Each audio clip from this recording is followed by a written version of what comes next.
ಶನಿವಾರ ಸಂಜೆಯ ಈ ಸುಂದರವೂ ವೈವಿಧ್ಯಮಯವೂ ಆದ ಕಾರ್ಯಕ್ರಮಕ್ಕೆ ತಮ್ಮೆಲ್ಲರಿಗೂ ಸ್ವಾಗತ.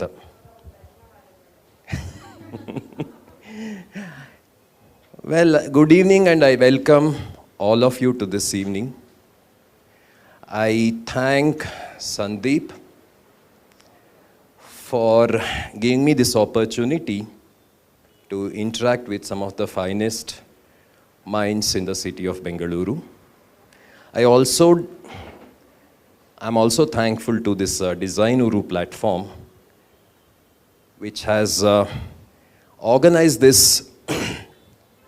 event through which we can go beyond our creative pursuits and look at some kind of sharing of intercultural participation beyond our architectural fraternity. With this small note, I would get into the show. Prior to that, I would like to make a small note which is very, very personal. And I apologize for taking this public forum for a personal cause, but I'm helpless. Reason being, this whole idea of partnering artistry stemmed out of my own pursuit of architecture on one hand and my idea of toying with Kannada language, which is my mother tongue, on the other hand. For me, let's look at this. For me, poetry and design go hand in hand and they are inseparable realities of my existence. I think every dot I put on a sheet of paper has two possibilities. On one hand, it can get stretched as a line and it can become a circle, it can become a rectangle.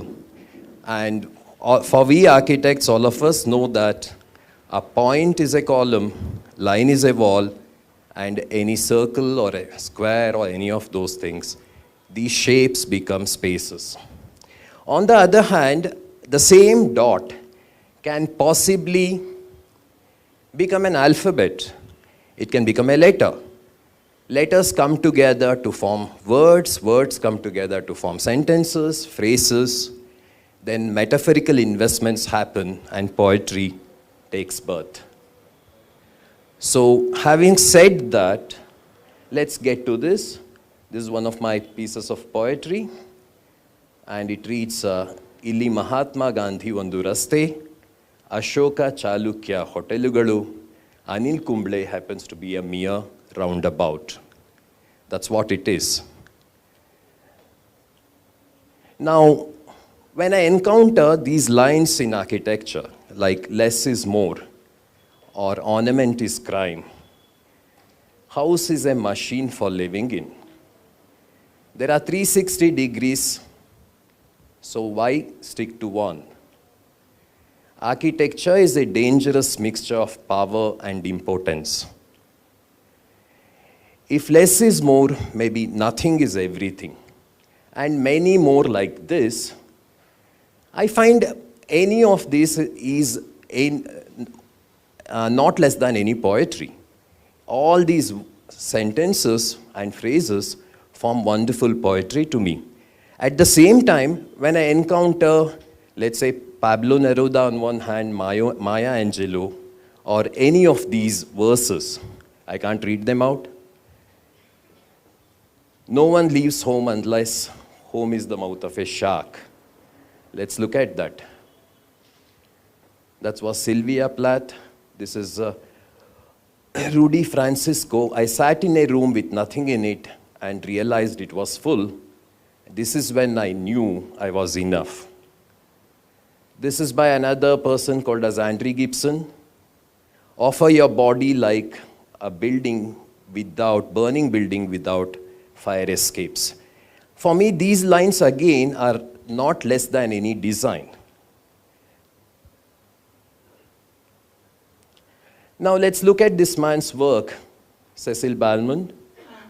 See, as much as I'm amazed by his lines, which are geometrical, I'm also amazed by his lines, which are textual. See, he says, devil in the detail, as against the famous dictum we have heard, God dwells in details.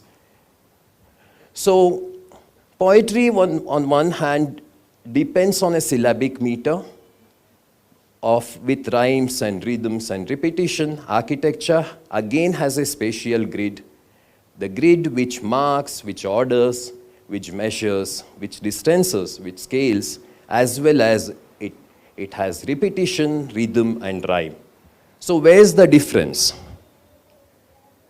With that note, before I get into this discussion, let me introduce 4 of our panelists. Let me start with Mr. Pavan Kumar, who is a Kannada filmmaker, and most of we Bangaloreans would not have missed his movies.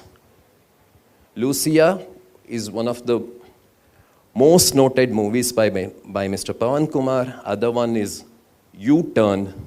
Both of them are set in the city of Bengaluru, and U-Turn happens to be the story on a flyover. Let me next get to Deepa Ganesh, who heads one of the departments in RV University, which is recently set, and she is an unmissable name in the scenario of Kannada, in the scenario of culture and art in the city, and she was associated with the Hindu edition, or she was the, deputy editor of Hindu Bengaluru for about more than 20 years. I welcome her as well as Pavan onto the show. Then we have Vivek Shanbhag, who is such a magnanimous name in the field of literature, the Kannada literature, and these are his works. He has made 5 plays, 5 novels, 4 short story collections. Ghachar Ghochar is one of his recent works, which has been translated into 18 languages around the world. I welcome Vivek also onto the show. Then we have Nisha Matthew Ghosh, who does not require any introduction, and if at all I talk about her, it's a mere formality. Nisha is someone who is a dear friend, and she pursues architecture, and she also pursues craft beyond architecture. I welcome her also onto the show. Now let's get to this. This whole event has been broadly classified into 4 topics: arts on a common datum, nexus of physics and philosophy, measure, field, and territory of sentiments, Uru in its severalty of identities. Let's get to this.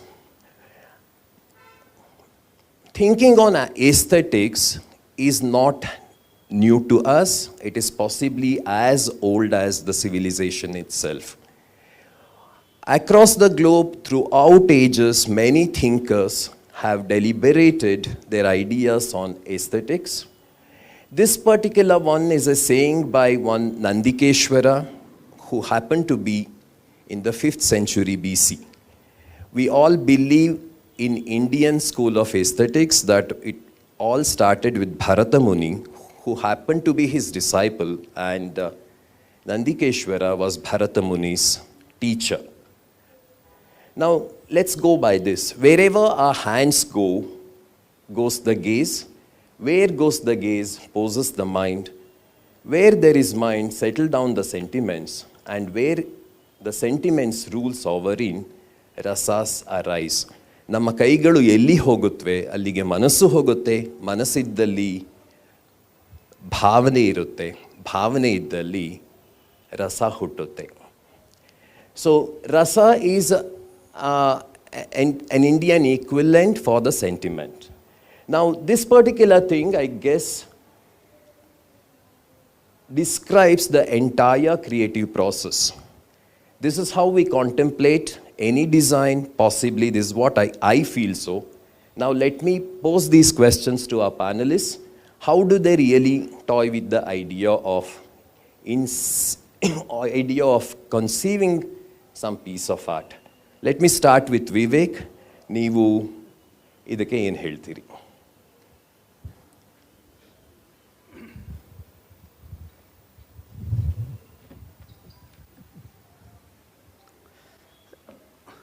See, it's very complex and difficult to put my finger on and say that this is how a creative process begins or happens. However, there is since we are talking in the context of space and architecture and the physical world, I think there is an emotional space and then there is a physical space. And these two are very important for a writer. And they are, in a way, they are inseparable, because certain things that can happen in a physical space, certain things can only happen in a certain physical space. And since you asked about my own process, there is a novella which I recently published. It's called Ghachar Gochar. And it's about a family which lives in a small, crammed house. And the interaction between them and the certain events that happen could happen only because they live in that physical space. And then they become rich and they move out. And they move into another space which is much bigger, and each one of them have their own bedrooms. And the interaction becomes completely different. And so as their relationships. So the point I'm making is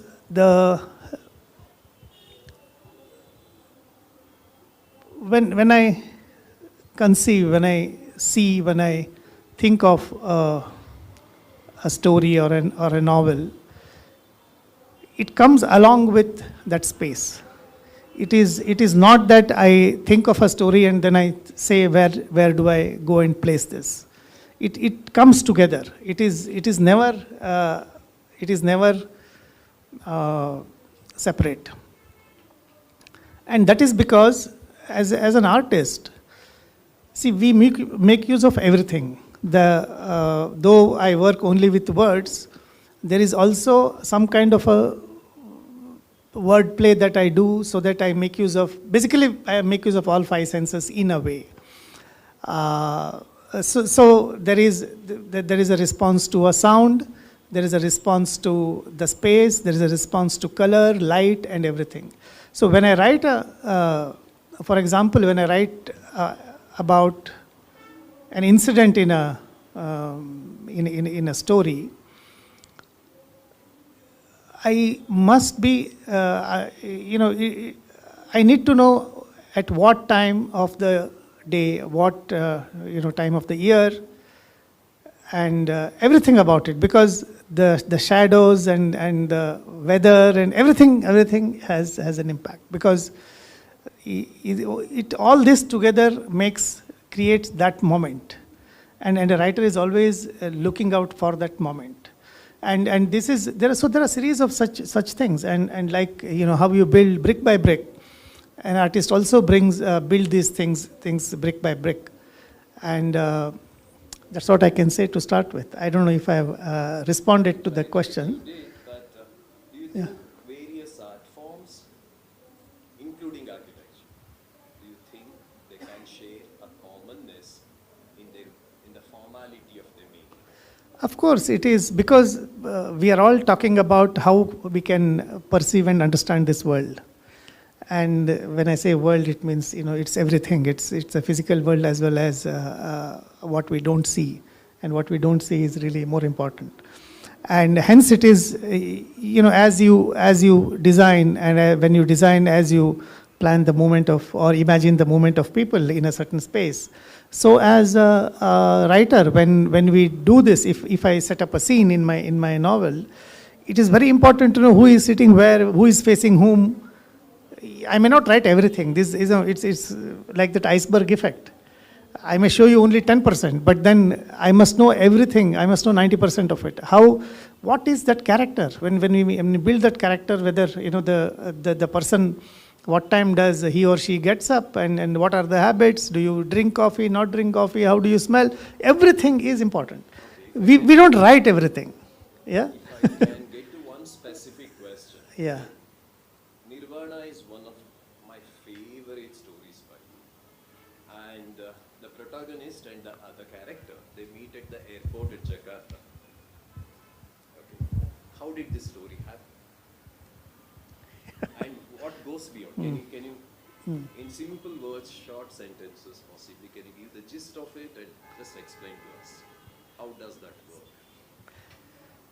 No, it is impossible for me to say how the story was born, because it is, I myself don't know. That's my frank and truthful answer. But it is like one keeps on, see, there is always a certain idea which, or a sentence or an event that happens.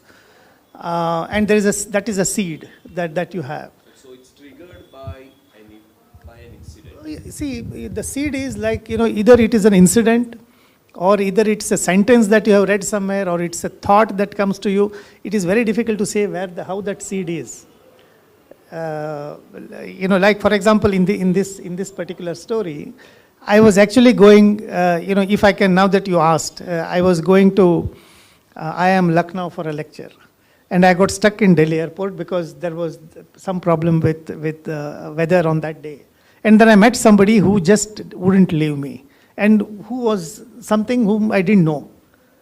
And he was, alter ego or somebody. He thought that I was someone, and he just wouldn't leave me.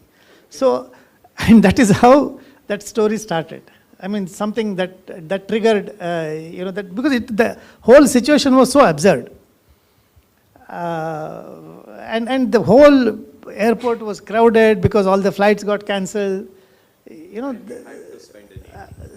Not an evening. It's not. It just half an hour in that airport, and that guy started bugging me, and he wouldn't leave me. And he thought I'm someone else.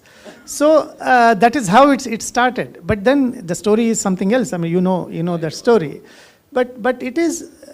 And similarly, in Ghachar Gochar, I mean, I can't really say what it is, because, as they say, you should not try to find Rushi Mula and Nadi Mula. You should also not try to find out the Mula of a creative work, because I myself don't know. But however, having said that, there is certain, what is called, that effort that an artist puts. And if you don't put that effort, you can't take it out of you. Just because some thought has occurred to me, just because some brilliant, something, there is a brilliant flash, it doesn't become a story. So one has to be at it, and keep at it, and keep, extracting things out of it. Because unless you are after it, you don't see. I mean, like as you do a design, right? A line doesn't mean anything, right? So you go on doing it. So similarly, an artist, a writer, I go on doing and doing, and it doesn't happen. It may not happen on one day or a month. Sometimes it goes on for years. Sometimes it happens just in 3-4 days. It depends on how much effort you put in. I hope I've answered your question. Thank you. Pawan, the question is to you next. Can you answer the same questions which I asked Vivek? Possibly, you can pick one of your films and answer it. It's about how we find a commonness in art forms. I feel that there is, if we compare an architect to an artist and any kind of art form, there is a purpose that, there's a strong calling from within that you want to say this out, you want to express this. He writes, you guys build, we make films, like I guess somebody sings, somebody dances. So there is a very strong reason that's from within, very personal. And then there is the second part, that you are inclined towards a certain form of art, the list that I mentioned. Having said this, then you start coming into the next zone, which is the one who is going to consume this art form, who's going to witness it, or is going to start asking what's the purpose of it. So that's what I have started seeing. So I mean, it's very easy. I mean, to give you an example of like when Vivek was talking, I was thinking, if we, I would like to do a shot of a girl just walking away from the camera. There's a lot of traffic, and she's just probably walking on this thing above, and I would want to keep it for 2 minutes with the traffic noise, but she is walking. Now, as an art form, I might find a lot of meaning in it. But it's come to a point where the one who is witnessing it, the larger percentage will say, but they don't probably understand. They say, what's the point? I can't see her face, I can't see what she's feeling, I don't see what she's expressing. I'm thinking maybe you all go through the same thing, where you create something because you look at it as an artist, the space, but there could be the person who's funding the structure will say, but what's the point of this? And comes with questions of why are we doing, or they will have very practical approach to this is how exactly I want. And just to see the commonness, I'm seeing that's what is happening in this side also. Especially when we make films, because it's a very expensive art form. In fact, filmmaking is where all the art forms come together. A writer comes in, a filmmaker comes in, a musician comes in. And eventually this question, they start telling it to each other. Like as a writer, I would have written a scene where I really enjoyed the moment, but later one of the actors or music, but he'll say, what's the point? It's just dragging. It's going on for a minute too long. So we will have to, I just felt when I was looking at that you all as architects also may come across the same kind of questions as to why. It may look very great, it may have a great aesthetic purpose to it. As an art, it might look, it has some reason, but I'll be curious to know how do you then answer those questions? Well, why is that when on a flyover, we all drive, right? We also, given a chance, we break a traffic rule. But why is that I don't get a plot like that of U-turn? Yeah, so like I said, it's a disturbance that I felt. I think to exactly say how it started was, I learned to drive in 2009. I had a Maruti Zen, and I was learning, and I remember going on the flyover from the Richmond end to the double. That's a very narrow lane. And you have a divider also. Divider where everything's fallen on this part of the road, and it was raining, and there's no street lights. I guess that day it was very dark, so I was extremely sort of scared the whole stretch, because if I go too much on the left, I'm going to hit the what do you call them, the wall there, and then here the dividers are all jetting out. So that stayed with me for a long time. And later there is this street artist called Badal, whose pictures you must have seen. He's been going and creating this. If there is a problem on the street, he creates art around it. Right. So he started doing something of that nature, and I am friends with him. So I said, if an artist is doing something like that, and as a filmmaker, what would I do? What is it that disturbs me, and how would I translate that disturbance into a story? And how would I want to share it with a larger number of audience or people? And that was the trigger. Great. How many of us have watched this movie, U-Turn, which has been done in Kannada originally and remade in almost all the languages, including Philippines? Okay. That's Pavan's take. Deepa, as an art observer, how would you understand this? Do you think that there can be commonness? Is there a give and take? Or does one art form inform the other? I'm not sure if commonness is the exact word that I would want to use, but I think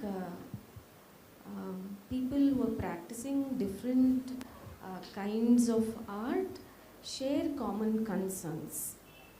And that those common concerns need not emerge from the artistic space or the art that they practice.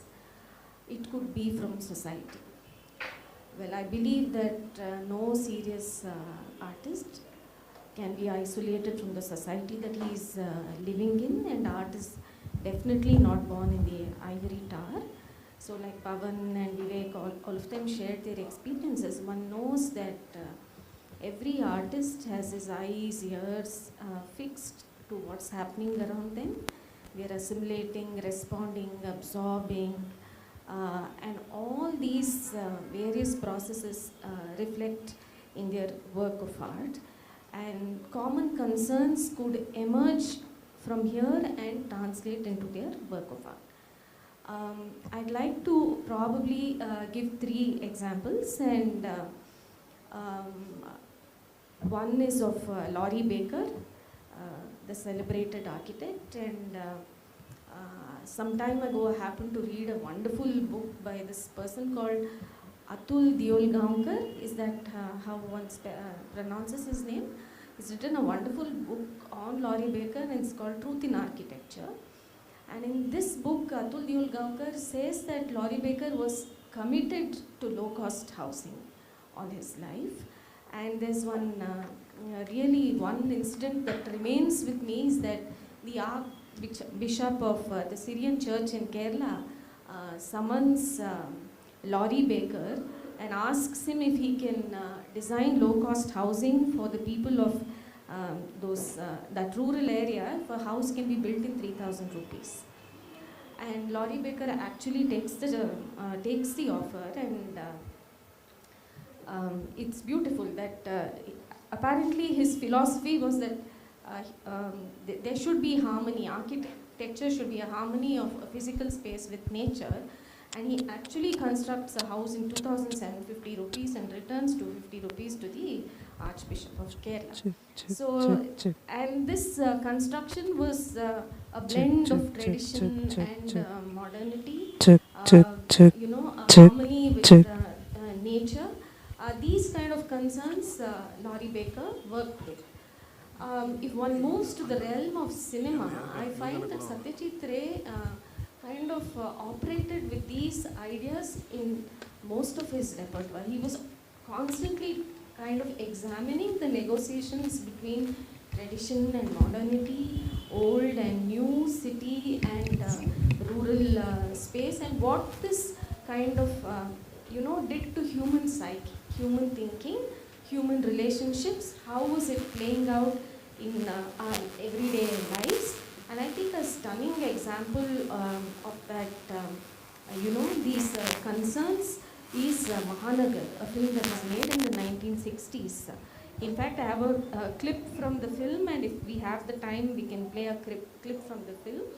And Mahanagar is a story about how the woman of the family becomes the breadwinner. She is a simple housewife who becomes breadwinner of the family. And this is like against a conservative household, a household that has believes in certain kind of traditional values. And therefore, this house is inhabited by parents of the man she is married to, their own children, and this couple. So father-in-law stops talking to husband because he sent his wife out to work. And husband and wife have a strained relationship because she becomes the breadwinner of the family. But what Satyajit Ray remarkably accomplishes in this film is that he wants us to empathize with the fortunes of this simple family. He eventually wants the father-in-law to end his Cold War, the husband and wife to understand each other, and this woman who is playing the role of the traditional housewife, he bestows upon her an agency by which she becomes the breadwinner of the family. And finally, she transcends her own difficult life, takes an ethical position and quits the job. So Satyajit Ray is putting these many conflicts into one arena and examining the turmoil that a society is going through. Can we wish this away? Can we wish away this modernity that's kind of making a huge impact on middle class family? We can't. But what this art wants to capture or seeks to capture is that the changing reality of Indian society and how art can, capture this new reality. So Satyajit Ray was putting into conflict same concerns as Laurie Baker was through his architecture. The other example that I can probably give from music was Kumar Gandhar. Kumar Gandhar was born in Belgaum, trained by great teachers of traditional Hindustani classical idiom. But he became the biggest star of Indian music, a legend, so to say. But in the later part of his life, he abandoned or he sought to rethink everything that he had accomplished in the former part of his life. Maybe we should play a small clip from Kumar Gandhar's music, and I'd like to, say how he was trying to experiment with space, with the word, and how it informed his creativity in the later part. You want to do that now? Yeah, can I play a small clip? He's not around.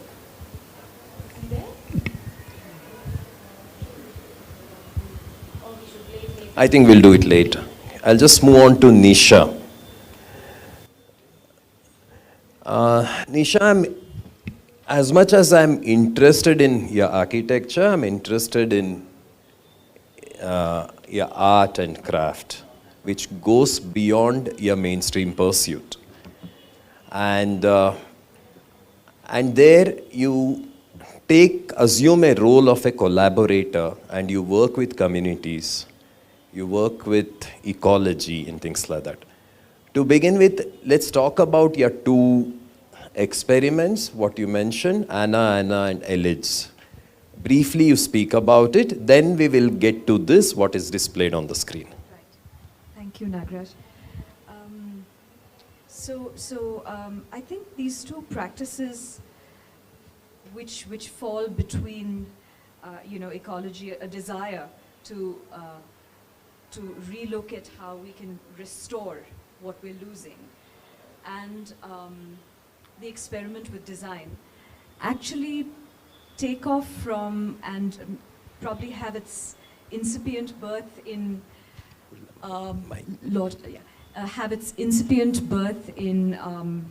just the way I think about architecture. So we set up this experiment around maybe about 15 years ago, where I was wondering whether craft, high craft, when we say high craft, a fine crafting process, whether, as we know from Indian traditional craftsmen, whether who've been handed down a craft, whether we could explore just training someone off the street. And of course, there was a desire to also work within the idiom of weaving, because I am very fascinated by that. I recruited someone who was physically challenged, and he was what you might call dwarf, suffers from dwarfism. He used to beg quite close to our junction. And I began by just smiling at him, and that was just really, and then suddenly the thought struck, let me talk to him about whether he would work. And he accepted my offer, landed up at my door. And today, he had no skills. He would, sell dolls his size or beg. And today, he's really the trainer of my little unit of similarly unqualified, people who make this very finely woven stainless steel, which needs great expertise to manage the tensility, And to me, this experiment is interesting because I think it breaks a couple of myths for me, and it also legitimizes human potential and what people carry within them, irrespective of their unfortunate circumstances. So that was one. That's a proceeding experiment. They're now weaving larger sculptures, etc. And the interesting thing is, we gave him a model of a tiger, a little tiger to make, and he made a lizard out of it, right? But it's a beautiful object, So I think to be able to collaborate and allow someone to work with you, so that was one. And I'll very quickly talk about the other one, which is really something we started again about 20 years ago, at the same time that I was starting my practice of architecture. And it was about, I had worked with rather sat at Saroj Ben's feet. She's Haku, if you're familiar with Haku Bai Shah, who kind of discovered this lady in Gujarat who used to just cut pieces of cloth and make these amazing tapestries at one of her tapestries at IIM Ahmedabad. But so I spent a lot of time with her because I wasn't sure I wanted to be a textile designer or an architect at that point of time. But what we did was we experimented with using waste textiles. So every time we go to a design shop, there are hundreds of swatch books. They're all eventually trashed in landfills. So we wanted to actually retrieve that and see what can we do that can create an upcycling experiment in the city. And we're close to prototyping that project in Koramangala, hopefully. But over the last 20 years, we worked on a technique where every little scrap, nothing needs to go to a landfill. And even the last bit of thread finally goes to a paper factory, you know? So this has been quite fascinating because it has, and I'm very interested in the space at the present moment of time where architecture is found in a problem. So in the in-between spaces of these larger social experiments that you find an opportunity to make a little work of architecture that can be meaningful to the people in which it occupies. But when you collaborate, right? Yes. The designer in you, does she take a backseat? After I saw the tiger become a lizard, I thought I should keep quiet. But, well, initially, yes, because sometimes what happens is, if you're working with someone in the craft, they are limited in the sense of the immediacy of the craft is so strong that they're not able to take that step back and say, well, if I twisted this somewhere, can I do that? So I think that training is something that you gather over time. No, well, the question really is, you rely on their skills, right? Yes. Ideation comes from you, right? Yes, how does this collaboration work? Through discussion and showcasing, because sometimes the mindset... But do you make drawings, sketches? No, I just... So it's all evolved? It's evolved. Organically? Yes. That's amazing. Yes. Okay. So, but how do you perceive architecture now? How do you balance? So the way I see, and it was really fascinating to hear the three of them talk about their art form, because I think that the architecture project has to engage with these aspects, right? But that is the art portion of our contribution or our offering as an architect. The first part of that process is far more, I would say, rational to the extent that you're hearing the client say, this is what I need, etc.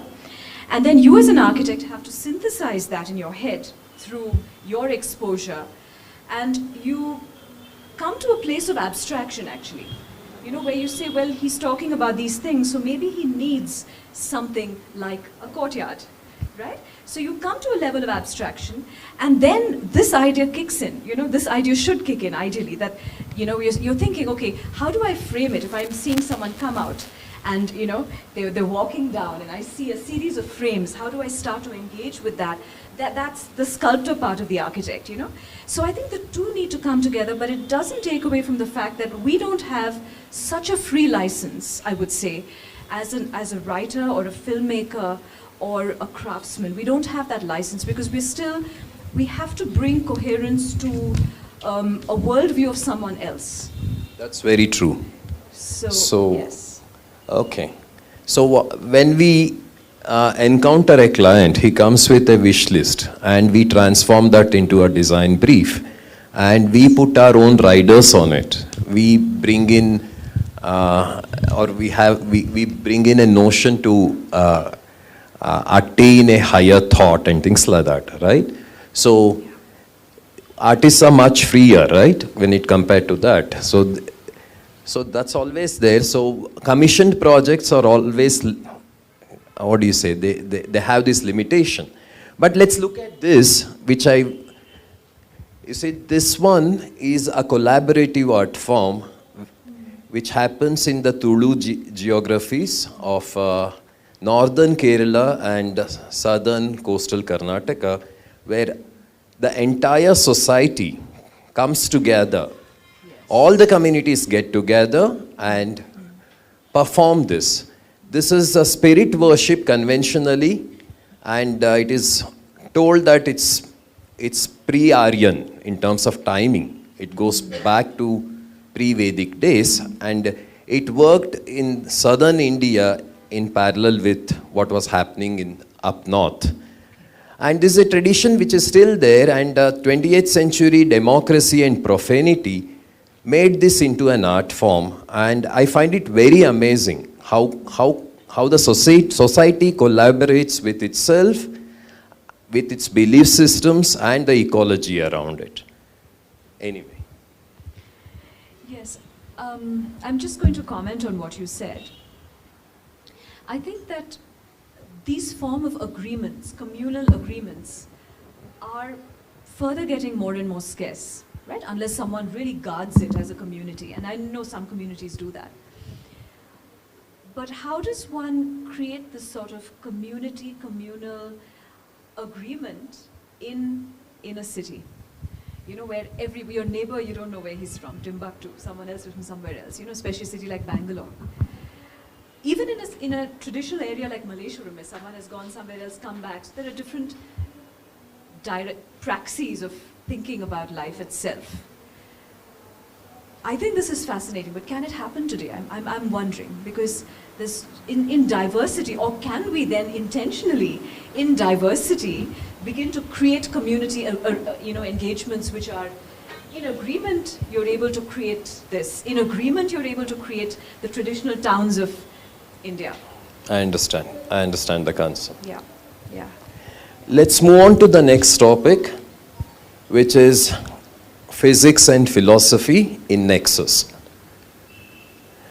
Now, every time physics revives its foundations, philosophy has done it as a side effect or a direct effect. These two share an intertwining, intimate relationship. Architecture is something which relies on philosophy for its inception as an idea, and it depends on physics in terms of the manner of construction. Now,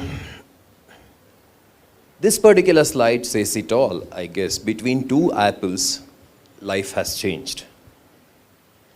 So, when Newton came in the 17th century, he brought in gravitation, and Newtonian dynamics changed the entire worldview. And in the 20th century, or in today's times, it's the other apple. Now, how does technology, or how does life in today's world influence us? This is something which I want to explore.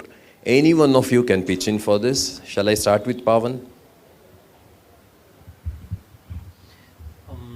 At least the art form that I follow is more personal. So I think for me, I get influenced by the socio-geopolitics and probably my own aging process, how I react emotionally to different things happening in my life, right from, I think 10 years ago when I actually made my first film, when I just got married, to now having an 8-year-old, there's a huge change in perception. And so my stories are more influenced, the philosophy also, the idea behind what my characters used to talk or say or find themselves in. For example, again, like commercially I'm expected to do, like a producer who's going to put in money says, why don't you do a love story?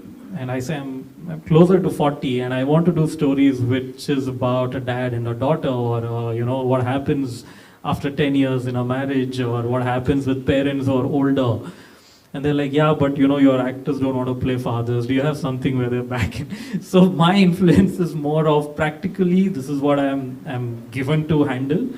But deep down, as an independent artist, what affects me is, sometimes it's not also about saying. I think last 8 years, there is a sort of unknown which wants you to, which is basically wanting me to not say much. It could be everything, the politics around the world, it's Indian, or everything that we witness, as little as conflicts that happen within an apartment on WhatsApp that kind of wants you to who am I speaking to? You know, like through my films, if I am making a scene which makes a lot of sense to me, that I would want to show you these characters and spaces, and I want to show what they're talking or discussing. But then later I've started questioning, but who is seeing and what are they absorbing out of this whole practice? So I've come to a point where how 10 years ago, if I'm just looking at how it changes, is 10 years ago I was very excited about writing something and then wanting to shoot it and then show it to lakhs of people, because that's what filmmaking allows you to. But now I'm kind of very happy writing it. You know, then the next step of wanting to show it, it's become more personal. Very interesting example of what you were saying about his book, the new one, the Gachar. It's so when you said it, it was such a resonating thought, because when I got married, I was in a 1 BHK and now we have a 3 BHK.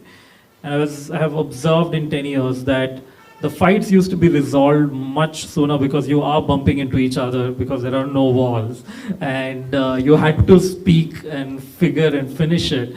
But now, because there are walls and doors, and there is like, I can go sit on the room in this corner and she can go and sit in that room, the fights go on for many days. So I made this observation at home, saying that the closer the people are without walls, conflicts and Gachar is all about that. Exactly. So when he told me that, I was like, I had exactly something similar going on in my head. Yeah.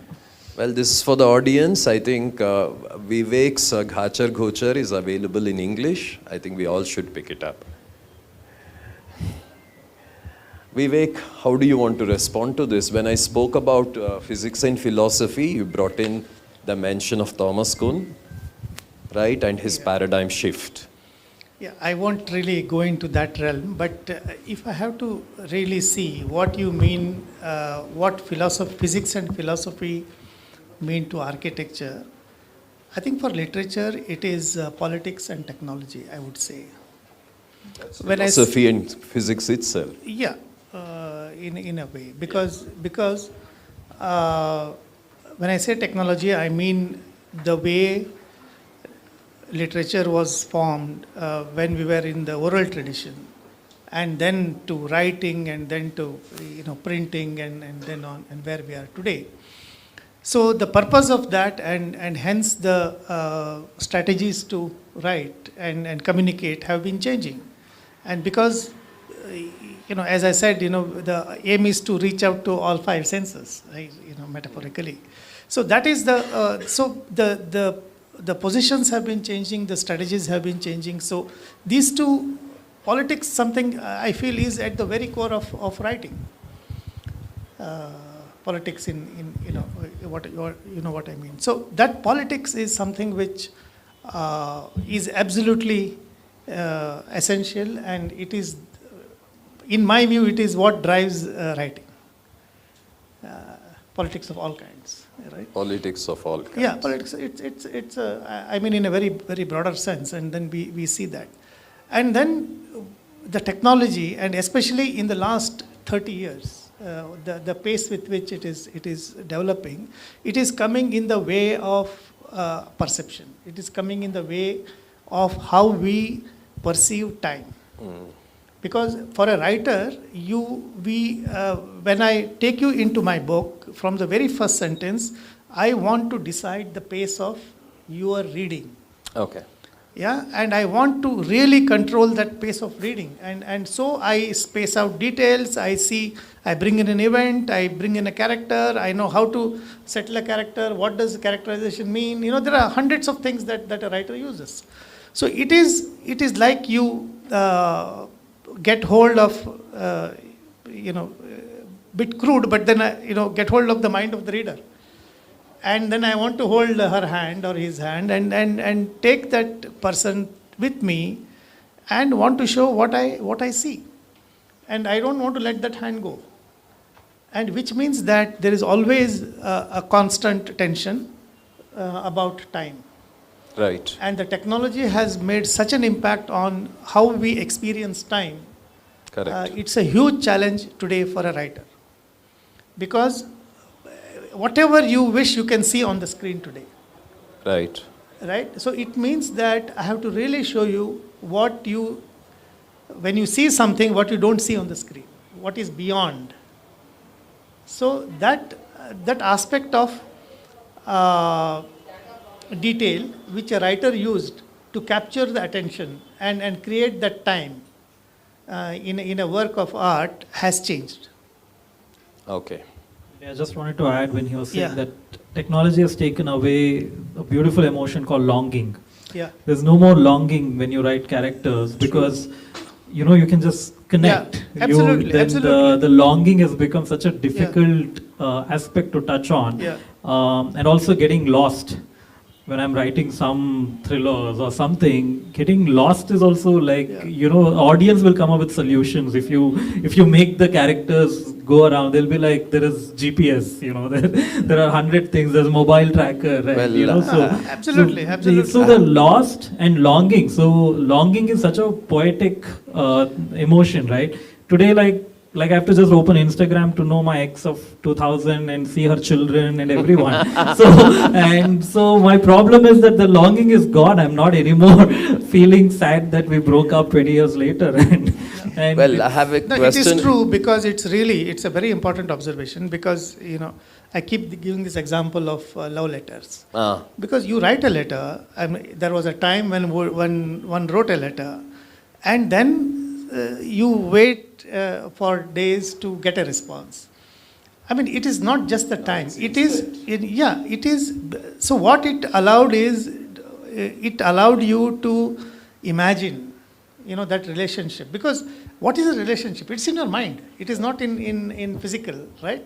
So it is. So that space where you allowed that relationship to grow and bloom blossom, in yeah. your imagination, that is lost, completely lost. True. So, which is, the point that he made about space and longing.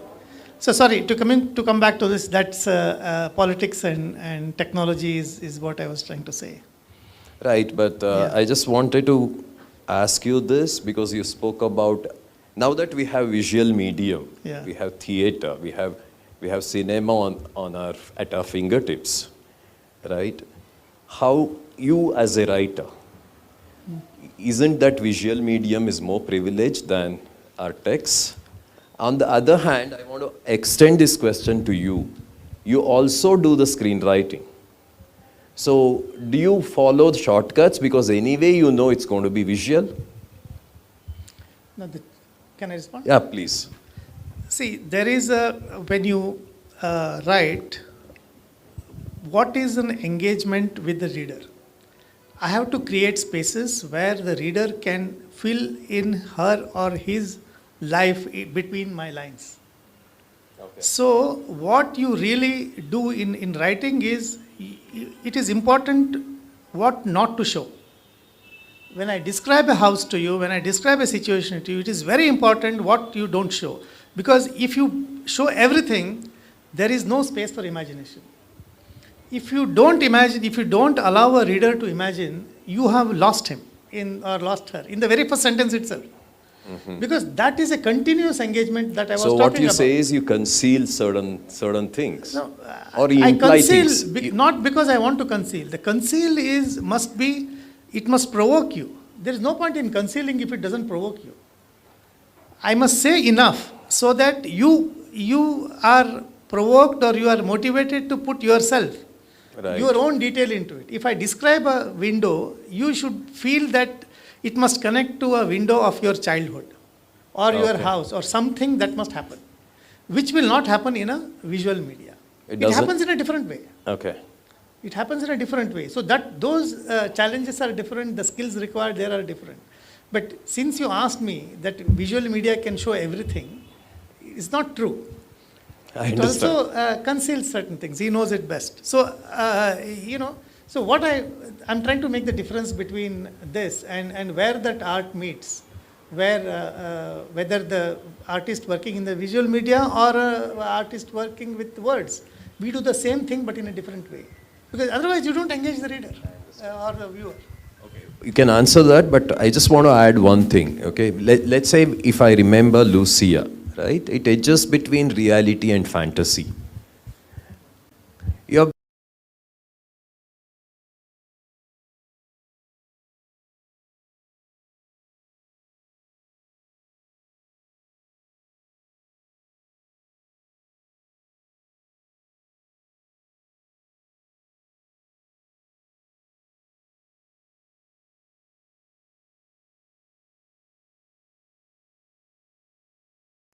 I mean, I cannot give it.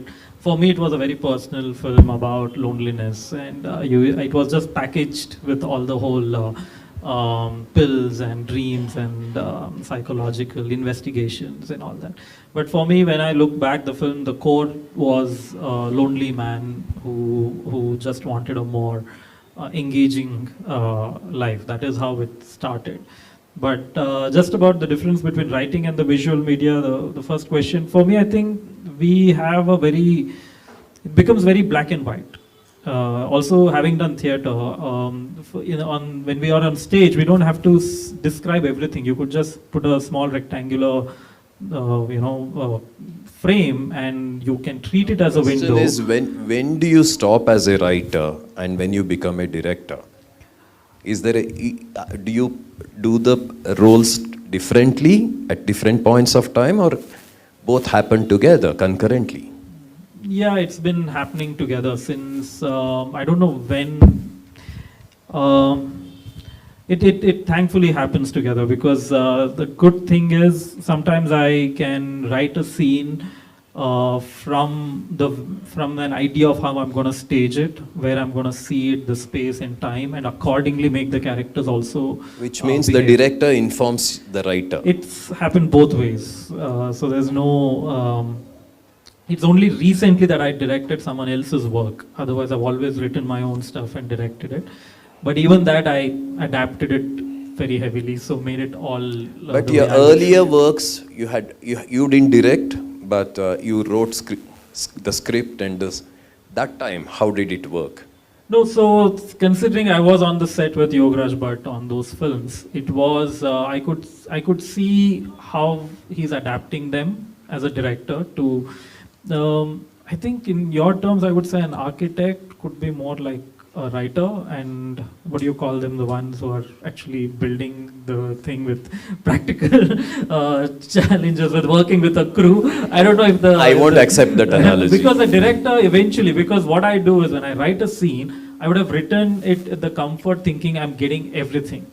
I don't know if we have the time. There's a great example which could work, which is when I wrote Lucia, there's this, I'll quickly try to say, it's very interesting though. When I wrote a scene where this film star is supposed to take this girl to this Leela Palace, or a very big 5-star hotel, and as he's walking to his table, there are 10-15 people who are walking up to him and asking for his pictures and autographs, and the girl is very impressed looking at all this. And that was the outcome. I wanted the girl to see that this guy is this larger than life big superstar. So I wrote it, and I had no restrictions when I wrote all these things. Very detailed. I'd written who will be watching him, what the dress, clothing, everything is. And 6 months later, when I'm filming it, so my assistant said, "We have no money to do this. There is like, we can't even get Leela Palace, and forget, even if you get it, you don't have. It costs about 4 lakhs just to get the extras wearing those costumes to sit around, and it's impossible. All the money that we have will be just gone in creating this scene." So then comes the director who's going to interpret this material differently, which I have written. So I said, "What do we have?" He said, "We have one pub which will be given to us from 11 p.m. till 5 a.m. I said, "Okay, so let's switch to a pub. I'll see how I can get the same effect there." I said, "So let's fill it up with 50 people. He said, "We don't have money for 50 people either." Okay, so then I said, "Let's do something." So I go back to writing. And now the scene works beautifully. So the boy and the girl are sitting, and the boy says, "I booked the whole place for you." Okay, and and we had no money, which is why we did this one line. And I've sat in the theater with the audience, and I've seen them whistle and applause at that line. It was a great learning. So this is where the writer and the director come in. And I got the same effect, and it became bigger than what the writer had thought about it. As soon as the guy said, "I booked the whole place for you," it was much, much bigger. He was just one line changed the way the rest of the film was viewed. So I think the writer-director merged this way. Nisha, do you have anything to add to this? I think, just to react to your statement about a physicist and physics, and I think at a fundamental level, a good physicist, a good, a thoughtful philosopher, or committed philosopher, and the architect are trying to do the same thing at the bottom of the day, which is to reconstruct their understanding of the universe. And at the end of a work of architecture, that you're able to actually make larger connections beyond the immediacy of a certain use, I think would be a goal that I think is connects us to these other large, large universes of engagement. But if a client gives you the entire plot or the concept, okay, would you work on it? The creative rights are with him, and you become just the negotiator of a drawing. How does that work? That, well, it depends, because then one can make a reading of that reading. You can critique that and have your own fun. But typically, no, I would say, if the architect, because there are certain synthetic skills which are a result of our training, from science to art to all of that, all of those different complex relationships. So I think it would be, if you're only seen as a draftsperson, then anyone can do it. But on the contrary, let's look at this. Vivek is trained as an engineer, so is he. But they have gotten into art, right? But we need to get trained to become what we are. Isn't there a contradiction? Well, this has to, if I have to extend this discussion, what we had yesterday, right? Vivek said architecture was no art. You remember?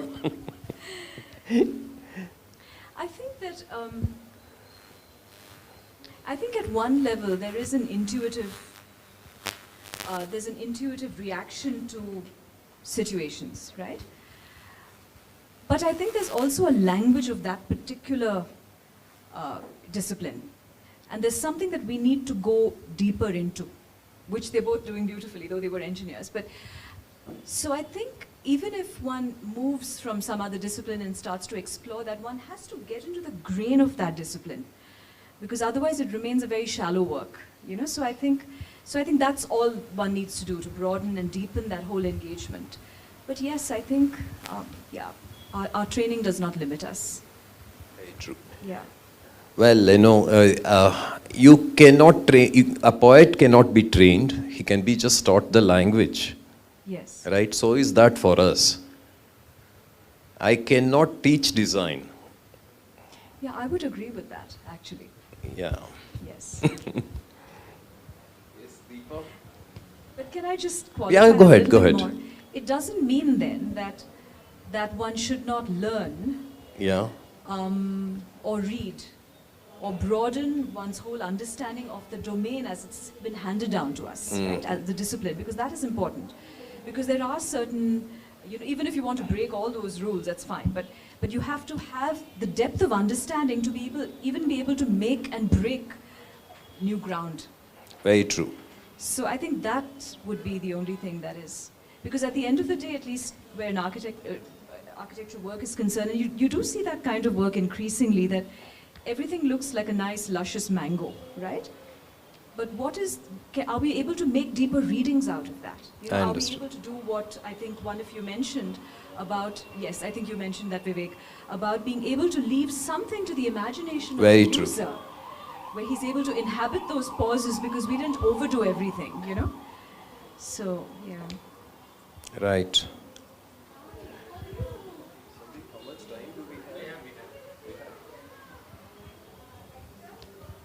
Deepa, you want to respond to this? Shall I move on?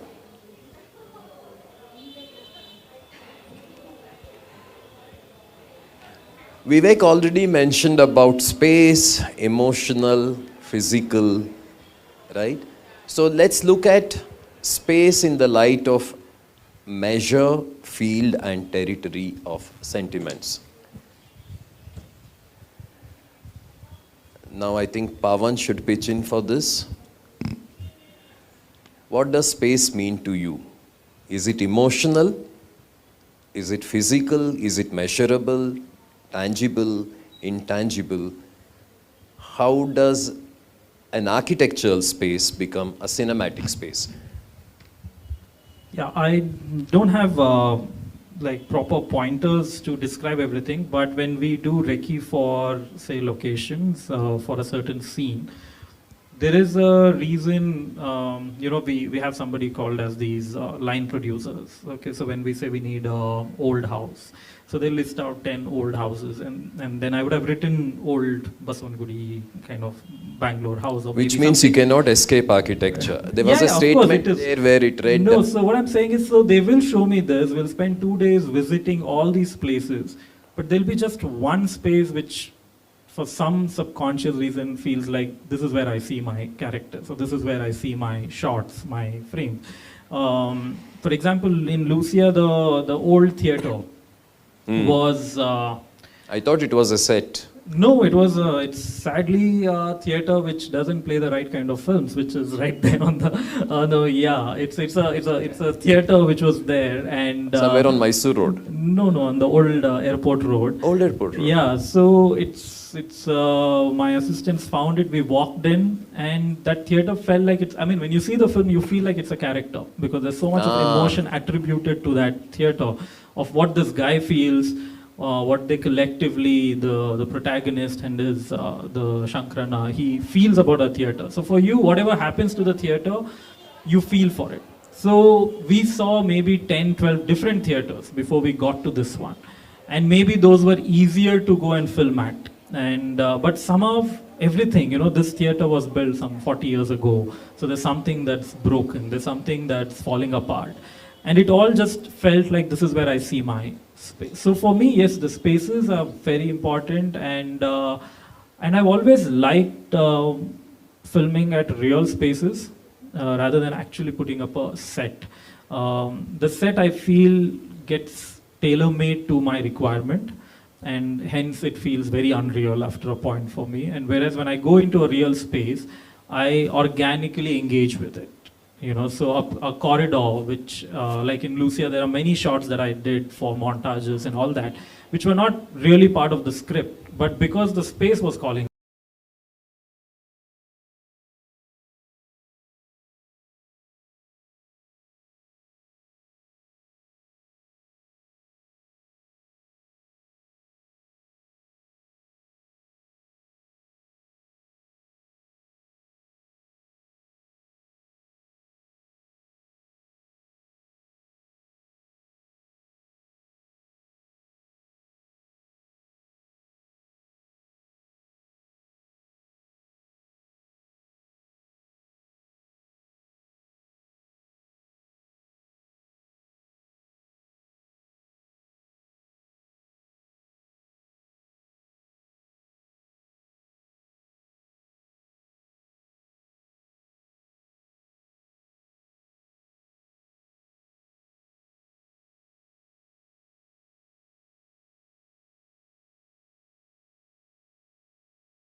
An important part, and that is a tool that I often use, to be able to make references to something quite specifically.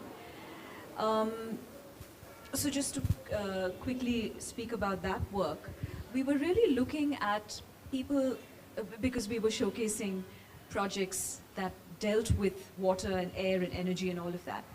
And we wanted people to feel like they were going to make a conscious sort of do something that would make a pledge, So we were making a reference to the diagram of the Vitruvius Man, which really, and the reference was only because that was the time when you could freely choose, you chose. You were the center of, your choice. And so we kind of wanted to map that and have these really large wings that played on many things, from the pankha to,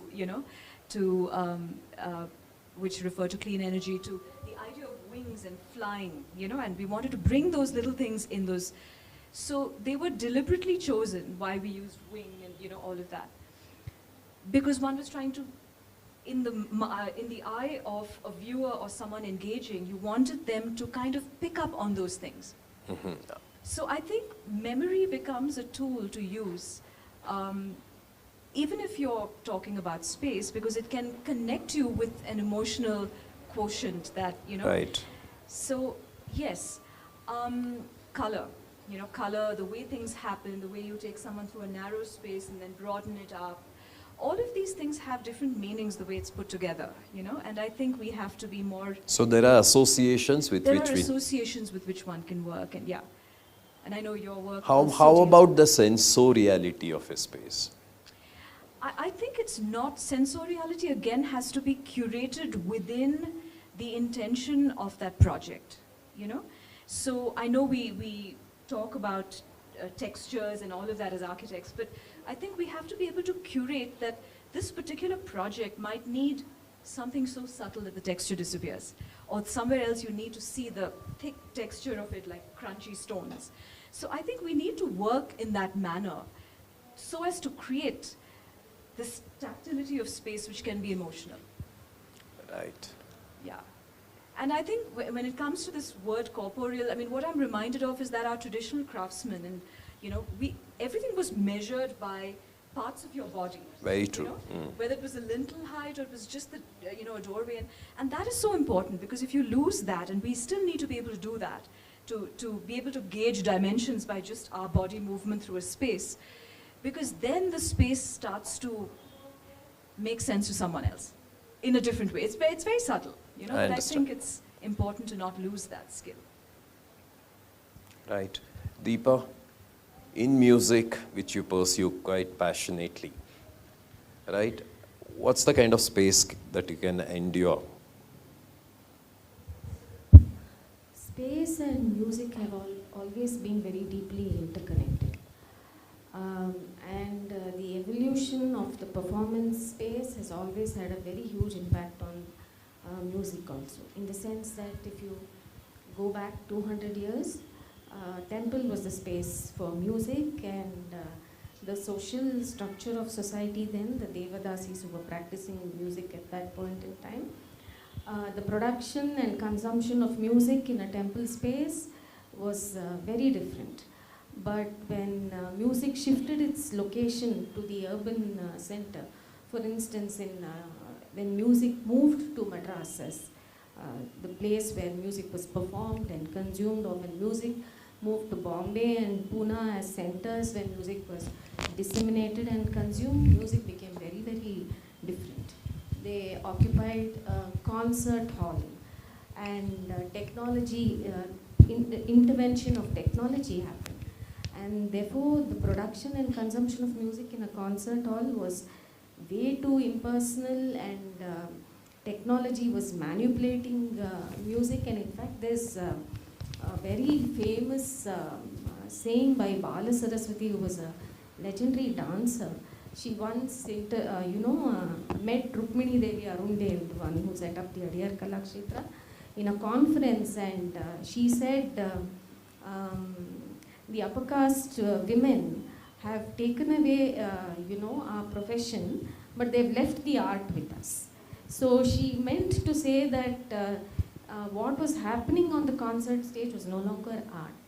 And then when art moved to the studios, it was a complete different ballgame. There's this fantastic book called Down Memory Lane by this producer of HMV, and he writes short monographs of his encounter with the great legends of music and the difficulty he had to bring them to studios to perform. For instance, Ustad Bade Ghulam Ali Khan, who was a great doyen of the Punjab Gharana and the greatest Tumri singer India has ever produced, he refused to come to a studio and perform because he was scared. He was mortally scared of performing in front of a microphone in a small room and to a limited time. He thought it was going to impact the aesthetics of his art in a very huge way, and he refused. And G.N. Joshi writes that he went probably 10 times before he could convince Bade Ghulam Ali Khan to come and sit inside a studio and perform. And as a way of evasion, Bade Ghulam Ali Khan Saab, at that point, this is like 40 years ago, he said, "Will you pay me 25,000? I'll come." And he thought G.N. Joshi was going to refuse, but G.N. Joshi said, "I'll pay you what you ask, so come." And apparently Ghulam Ali Khan Saab didn't sleep for 2-3 days thinking of how he was going to sing in the studio. And the gramophone, was the same. To sing 3 minutes. For a classical musician who sang 4 to 5 hours, to sing 3 minutes for a gramophone in a closed studio was a completely different ballgame. So space, creativity, production of art has historically had connection, and the way we have consumed art has also changed this. ನಾನು ಒಂದು ಪದ್ಯ ಬರೆದಿದ್ದೆ, ಹಾಡು ಮೈಕಿಗೆ ಬಂದಂದು ನನ್ನ ಧ್ವನಿ ಸತ್ತಿತು ಅಂತ. But interestingly, this is very true. Most musicians will agree with you. But D.K. Pattamal, she belonged to a Brahmin family, and she was not allowed to go out, learn music, perform music was a different ballgame. But she says, then when she was given the Sangeeta Kalanidhi by Madras Music Academy, she says gramophone was boon to me. Radio was boon to me because I could not come and sit on the concert stage, sit in front of the public by virtue of being an upper caste woman. But this singing in a studio gave me that anonymity, and I could establish myself as a singer. So there are both sides to the story. Vivek, how do you get to this? You have already spoken about it, but I will just narrate a small incident. 4-5 years back, I spent a few months with a group of writers in a residency, 3 months. This was in Iowa. And I spent time with a Palestinian writer. And he told me a very interesting thing. He said, there cannot be a love story in Palestine written without the security gates and the security, the barricades that they put. He says, and I said, why? He said, any lover anybody wants to meet her lover or his lover. The first thing they encounter is this. And he says to go past them is a task in itself. So he says, this is how the things have changed. He said, what we had imagined, the meeting in secret, that any meeting has to happen through this. Also, the point I'm making is the relationship between this and that. The other example is James Joyce's Ulysses. It's a very important novel of the modern English literature. And he makes a statement, and it is the novel is about, it is set in Dublin, and it happens in 24 hours. And it's about a person's various movements and appointments and engagements in the town. It's a very famous work. So James Joyce has made a statement.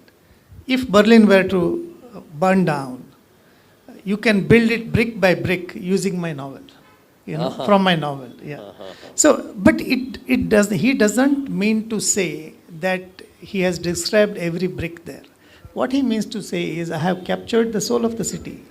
And in such a way that, because there are various people have worked on this and have mapped the route of the person who has gone in those 24 hours, which are the places, he has visited and so on. So what he is trying to say is that I have captured this emotional space, and what is absolutely essential in this city is what I have described in my novel. So that's what he means by, so that's my response to this. so you can capture the soul of a city in literature. Is that what you're saying? It is like, you draw a few lines and, capture a person. I mean, you have seen pictures of how Gandhi is, portrayed through. If that is so, what do you think is the soul of Bengaluru? What is Uru to you? Is there any Uru-ness to it? No, Uru-ness is it comes, especially when it comes into literature, that it takes time for anything to settle in and acquire the ability to resonate more than what it is. if it is just a building, I'm not interested in it, right? As a writer or as a filmmaker, and anybody, but you see more than a building there, then you're interested in it. It has to say something, like in a coffee house in my, it's not just a restaurant, it's not just a coffee house, it's more than a coffee house. Only then you're interested in doing something out of it, right? So for a city to do that, it requires certain amount of time for it to happen, which is why you see the old parts of Bangalore, you see Gandhi Bazaar, you see Malleshwaram. When we say it has certain character. What is that character? The character is not the buildings, or there is something which you can relate to, which signifies, Right. which is more than what you see. Right? So these things, and for a city which is somewhere, while walking, I saw a line which says city in transformation or something like that about Bengaluru. I was just walking on this while walking here. So city in transition, yeah, that's what I think I saw.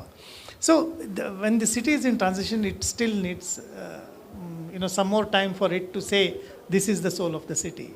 Like I can say that for Bombay. You can say it for Bombay. Because I have a certain relationship with Bombay in my mind. But you have lived here for so long. Maybe. But Your associations here are quite different. Different. Associations with Bombay are different. Because, see, I'm from North Canara, and from my place, people Bombay is like a place where you go after, it's like go to school, college, and then Bombay. And most of the people, like most youth went to Bombay. So much so that the girls went to Marathi medium school because they would get married to boys in Bombay. Okay. My mother studied in Marathi medium for this sole reason. She didn't get married to somebody in Bombay. That's a different issue. But I'm saying that is the connection with that city. For us, always Bombay was the real metro and not Bangalore. Nobody came to Bangalore. Right. It's only in the recent times that people have started coming to Bangalore. What is Uru-ness to you? Bengaluru Tanant enadru idya? You grew up here. I think I felt it as a kid, until probably I was 20, and slowly, now I don't find that. Now they're trying to put the same template everywhere, right? Now the streets of, say, a Church Street and something in Jayanagar is also trying to become a Church Street. So I somehow now don't, probably, which is why every 5 years I'm moving 10 kilometers away and away from the city the way I shift my house. So yeah, for me, I've lost. Now every time I go into the city, I just feel like I'm going through it to get somewhere, but not really experiencing it. Because my family, both are foodies, I think the food has become a sort of connecting factor. They say, oh, if you go to this area, you get that kind of food. If you go to this part, you get. However, things have also started coming everywhere, but you have unspecific. So for me, the Uru is just that for now. Like I just went to Mysore 6 days ago, and I could see that there is something about that city. Mysore. That, it stood out. The streets, or though people are busy and doing things, but some of the streets, everything looked like there is some character to it. Now I feel like it's becoming like a template, like a smart city template which will be put in every small part. So you lose the identity of what that small part meant. Nisha, as an architect, how do you address this issue of urbanity? Right? Being an architect would mean that we are wedded to this word all the time. Yes. Yes, I think, I just want to sort of say that the way I see a city, especially, this city is the city I've grown up in, yes. I think it's this city, or any city, perhaps, comprises of mini cities, mini perceptual cities, where every community or subgroup, or even could be age-wise, has a certain sort of what you might call a pradakshinapath, and they're unaware of the other, so there are these circles or these ellipses which kind of go across, connecting different cognitive points, which are meaningful to that particular person or that particular community. And it's the overlapping of these which, so I think any intervention that we do needs to really keep that in mind. You know, how do you bring these different routes? It's like multiple routes across the city, meaningful to multiple groups. How do you coalesce that when you're really talking about urban space?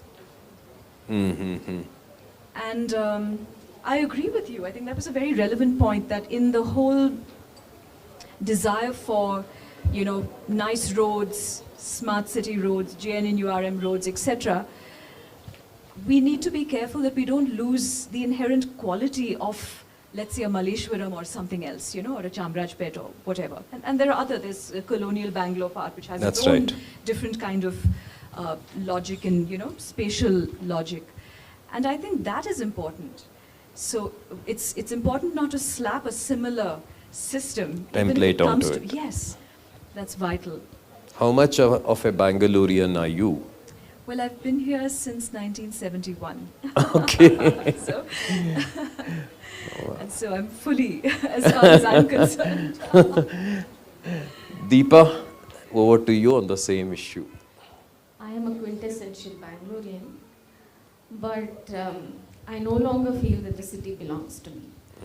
Because, as Pavan was saying, for me, the city, probably I don't agree with the thing that a city is not its buildings, a city is its buildings, a city is its people, a city is its landmarks, and I really get irritated when I see a paneer dosa on a menu. Because we are really trying to embrace this otherness that we are not. And I love going back to Gandhi Bazaar, in some way trying to get my spirituality there, some way trying to reconnect with the old Bangalore, the remnants of old Bangalore. But otherwise, I think the city has more or less lost its identity, and I also feel that as a city, Bangalore had a certain character culturally. We all came together for a Ramnavami music season or a Kadlekai per se, but now that's more like a tourist, has more tourist value rather than your cultural movements. But do we have an alternative? We don't have. I don't know. Maybe we really haven't thought about this as a city. I remember when Nisha settled in Ijipura, that was Ijipura. But now it's engulfed by what? Right? Koramangala, how was it? And in fact, the recent phenomenon is, in most hotels of Bangalore, the Darshanis, all the people who make dosas are northeast or north Indians. That's the city is being hijacked in every sense. And I don't know where to look for my city.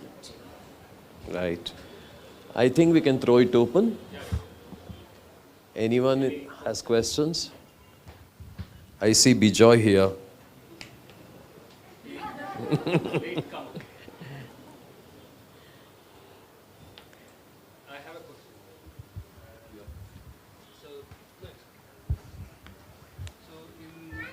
When you were talking about crafts, if you were to look at the idea of artistry as to produce art, and what would be the relationship between this idea of craft and art? If artistry leads to craft, and what is the relationship between craft and art, since you're into that? I think craft tends to still be, although, I mean, you know, I'm speaking of it in, if you speak of it as a verb, then everything needs to be well crafted, whether it's a book or an architecture work.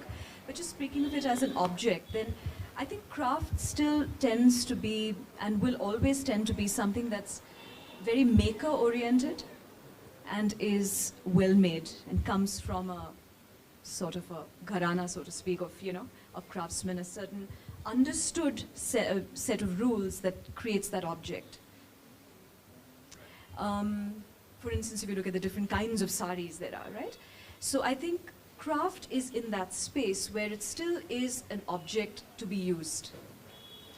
Art is, I think, someone who wants to say something, and it can be a very powerful way of, you know, talking about a political situation or a problem in a city or in a village or wherever. So I think art is a place where you can absolutely be yourself and do what you like. You can be as extravagant as you want, but really the artist would curate that experience, which is in his or her mind, to communicate that to someone else. So the craftsman is subject to the user in one sense. The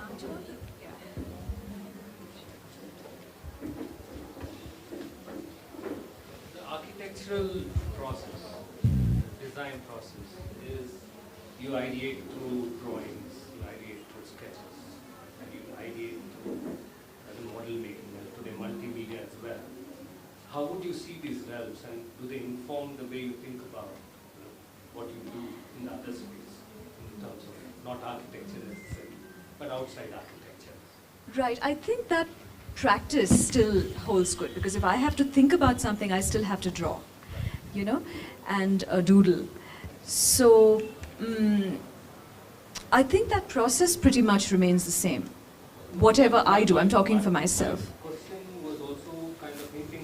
We as architects have more of unbuilt work than built work. So where do these reside in those spaces? Do they have more potential than just being these artifacts or remain as a descriptive entity, or would they be more than that? I see a lot of value in the unbuilt project actually, because it is important to further our thinking about architecture, you know, whether it, yeah. So, although it may have been done for a competition which you didn't win or whatever it might be, I think there's great value in the unbuilt project, because that's when you are completely free to stretch boundaries that otherwise you may have been limited by. Do you see it still as architects? Yes, I think and I think that's a very good question, because the architecture practice can now mean a lot of things other than a built object. You know, and I think it's important as each person's gifting and skill and interest to explore these different practices, which can stay even in the realm of academics. But to be able to talk about it, to be able to voice it, to be able to write about it, it is important. And it can have, you know, sort of connections to other disciplines, from geology to, you know, geophysics to physics to, you know, so it's very important to engage with these different practices that may not have conventionally been considered as architecture practice. Any other questions?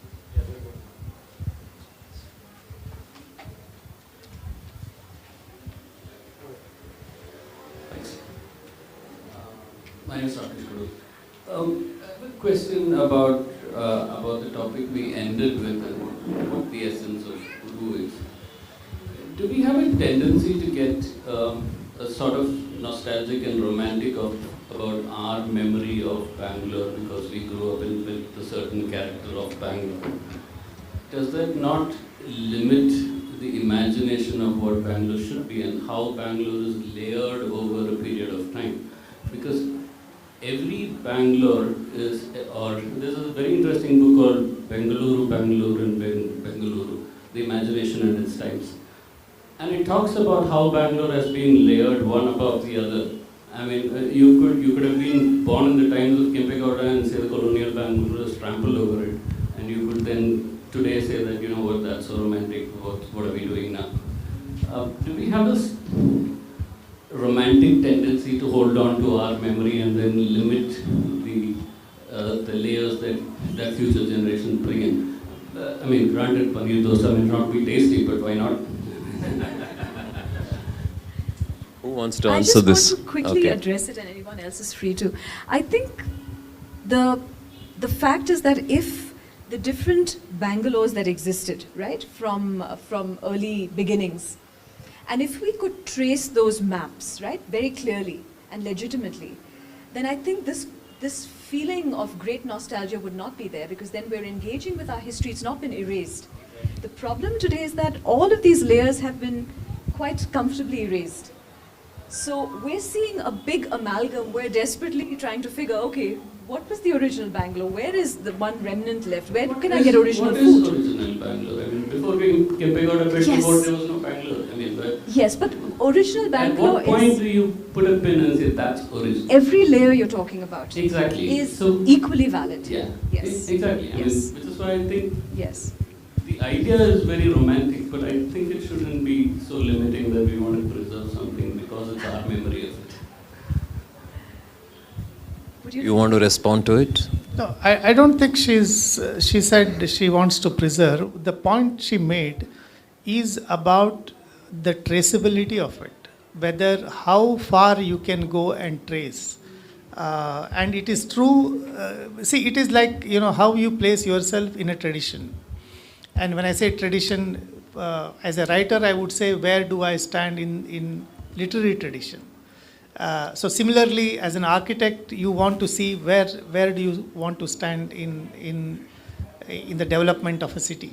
So if you can really trace back, that's what I heard you say, and identify these layers, then there is this question would not come up.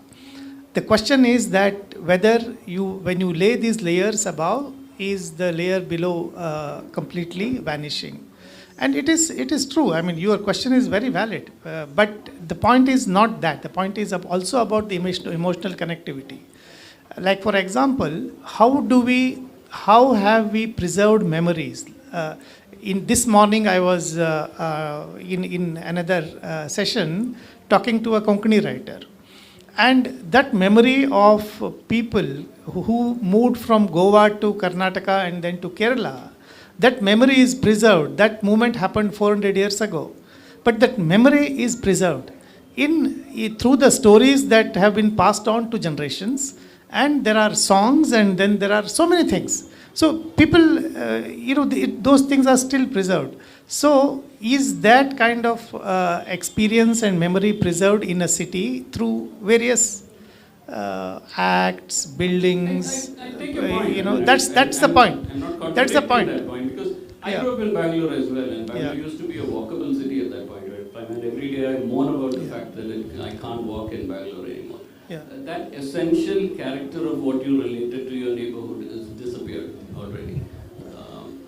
I get that point. So what is actually lamenting is the culture of the city has become erasure. A certain erasure has become. Had a transient culture. Bangalore was a coexistence of many cultures from the very beginning.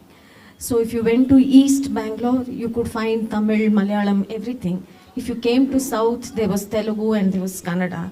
And if you came to Central District, there were a whole lot of other cultures. So we always had many cultures living together in Bangalore. One never trying to overshadow the other or never trying to even erase the other. But now I believe that there is a certain dominance of one culture, homogenization, which is not just for Bangalore, but I think of all city cultures. Overall, I think that generally that is true. It's become a city culture. You think it is city culture? You could. I mean, it's a sort of Americanization. Or you have the same highway, McDonald's and a Burger King that's next what to I every get. highway. So that's what happens to every city eventually.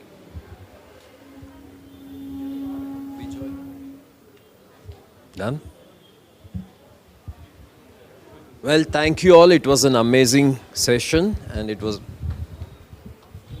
No, not to worry.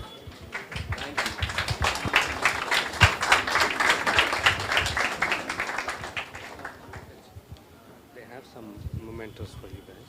So just have to give it. ಹಾಗೆ ಕೊಟ್ಬಿಡೋದಾ ಅನ್ನೋದು? ಇಲ್ಲ.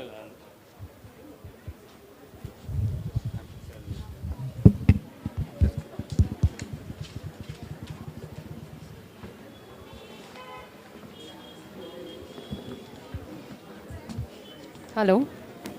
Is this?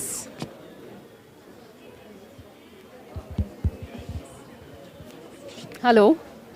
Can you all hear me?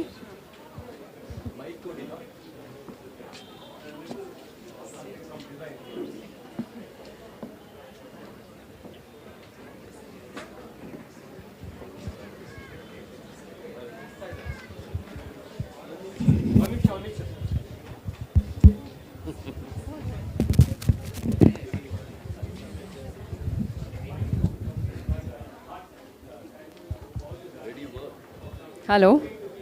Yeah, hi. I just wanted to say a big. Yes. You want to? I want to say a big thank you to all of our guests this afternoon, and Mr. Vastari for having this beautiful discussion on collaborative architecture with artists of different all different genres. So thank you so much for being here, and we have a small token from our end, from Designuru and Triple ID, just to hand over. So.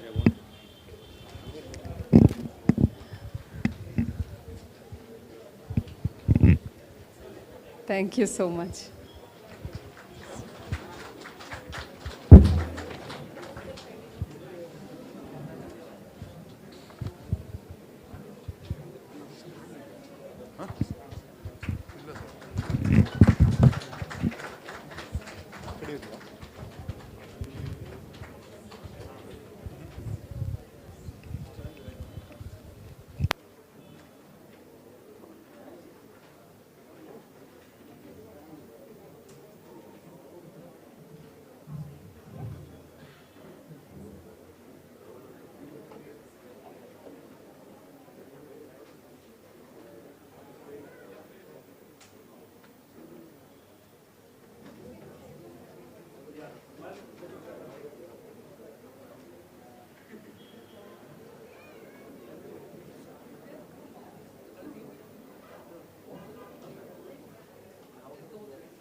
Collaborations, I mean making connections. We all understand this idea of collaboration or collaborating, but there is a certain way we look at it. There's a set pattern about things when we are collaborating. There is a sort of a hierarchy going about things, you know. There is always there is a lead, and usually the architect takes the lead, and the allied fields just follow. So today was a day where we thought if we could look at the idea of a different way of doing the same thing. So the term synectic, more as a word to kind of give it a twist. We introduced this to kind of see if there was a possibility of non-hierarchical way of doing it, you know, because we all sit across the table most of the time, and there is always that idea that comes from a certain place, and it doesn't necessarily have to come from an architect, you know? So that was the thing, and so this thing, this event, this done and undone, is kind of getting two disciplines with a common DNA of architecture between them. You know. One is architecture and the other one is landscape architects. So we have 10 exciting practices, 5 representing architects and 5 landscape architects. So the thing is, so far we've only met on the grounds of a work, but never have come together for other reasons, you know. So today, I feel if there has to be something new, and if we were to tame our recalcitrant cities, you know, how do you do it, you know? You can't do it on your own steam as an individual practice or even a group of individuals, you know. Like it has to come together as a larger group, you know. So from that standpoint, I thought maybe this idea of exploring if this can lead on to more than just talking about our own work, if there can be something that can bring this idea of a seed for the future you know, pursuits for all of us. I thought it would be a nice thing to do. So without, we've lost a lot of time. So without much ado, I would like to start the event. There is a set order to this entire thing.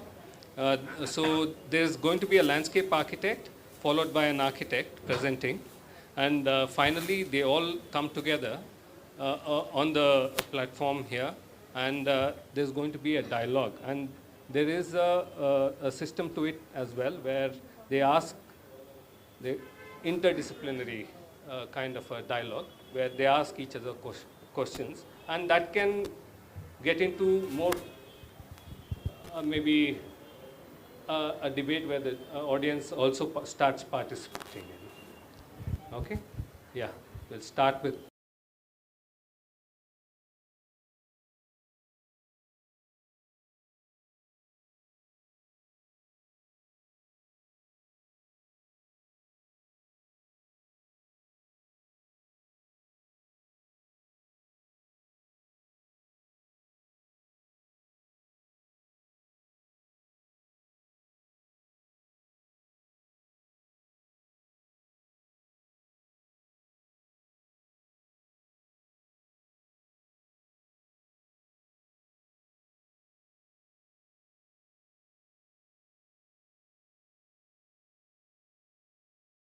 To squint your eyes, and I think then it's readable. But thank you for inviting, and thank you all on a Saturday evening, full house. That's a good thing. It's quite promising to see people here. I'm Shantesh, and I represent Reading Grounds. We are a small team of about 6-7 people in the studio, and we have been that way. So just a little bit quickly about our presentation, about our studio. As a practice, we formally started in 2014, but we were trying to figure out what we really want to do. Is it pursue practice or research? And it's only after 2018, beginning of 2018, end of 17, where we actually consciously started venturing into projects more frequently. And so today I would like to present what our idea of landscape is and how probably, hopefully, the future is going to be. Next. I can control from here, I believe. Yeah, okay. So reading grounds has two facets to it. Reading as an act of reading a ground, which means reading grounds. The grounds that are capable of reading is also reading grounds. So the same word kind of plays in two facets. What it really means is that when we intervene onto a site, that's our act of reading a site and therefore reading grounds. But when we move out of the site, the project needs to continue and evolve, and people actually take over. And that's what we want to really highlight. And therefore, for me, I was just trying to put across how reading and grounds is perceived even in Kannada, considering the event is in Bengaluru. What for me is very interesting is grounds can be read as Nela, which means grounds, or Adharagalu, which also means supports, or a basis or a foundation on which something exists. So I want to particularly address, or we have been addressing why landscape is necessary. How do we relook at landscape is also an obvious part of the question, but something very important is actually a very fundamental question which I want to start with, which is what is landscape? So before I start, I just request all of you to kind of clear the idea of landscape, whatever is perceived, whatever is imagined, and we look at it in a different manner. So to clear, first I want to see how landscape is generally considered. It's residual, which means an architect comes, puts up a building, whatever is then left over becomes the landscape, that's the green. The other we have been always looking at is a remedial approach. So we have been sort of detrimental towards nature, and so we want to look at landscape as a remedial thing. And the first one is a reactionary approach. The second, while, is a responsive.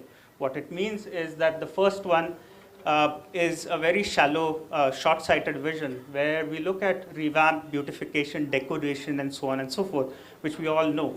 But the second one is about recovering, recuperating, nourishing the land itself, and to really look at landscape as an integral part.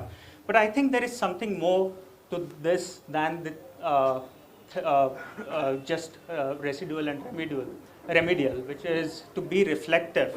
And something as landscape we really need to look at, and I want to form sort of my entire presentation on this third aspect. So let us look at what reform actually means, and it has multiple facets to it, right? From transformation, something that is also, which engages a community, something that is revolutionizing, something that requires restructuring, something that is amalgamation also. And so it has multiple facets to it, and we really need to look at what reform could actually mean. I'm just digressing a bit because I want to bring an analogy, and I'm trying this out for the first time. So what is a book actually? And we are reading ground, so I'm looking at the activity of reading itself. So what is actually a book? Is it something that is comprised of pages, the kind of stitch it has, the kind of spine it has, the hardcover, the leather bound, the embossing? Does that make it a book? Or is it something that is an epigraph, the content, the prologue, the epilogue, body, index, all that makes a book? Or is it something that is the narrative, the build-up, the climax, anticlimax, and the completion of the story actually makes a book? Or is it the hypothesis, the intent of the writer, the purpose, the concept, the message that makes a book? Now, which one of this is actually a book? So let us really look at it in a different light. So we have 4 quadrants, one that is physical, the other that is non-physical, one that is tangible, the other that is intangible. And we can really see that sort of falling in that manner.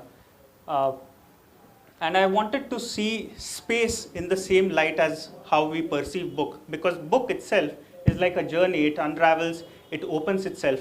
So what if landscape or a space is perceived as a book? So the residual part goes into this quadrant, which is physical and tangible. The tangible but non-physical is the story, the narrative.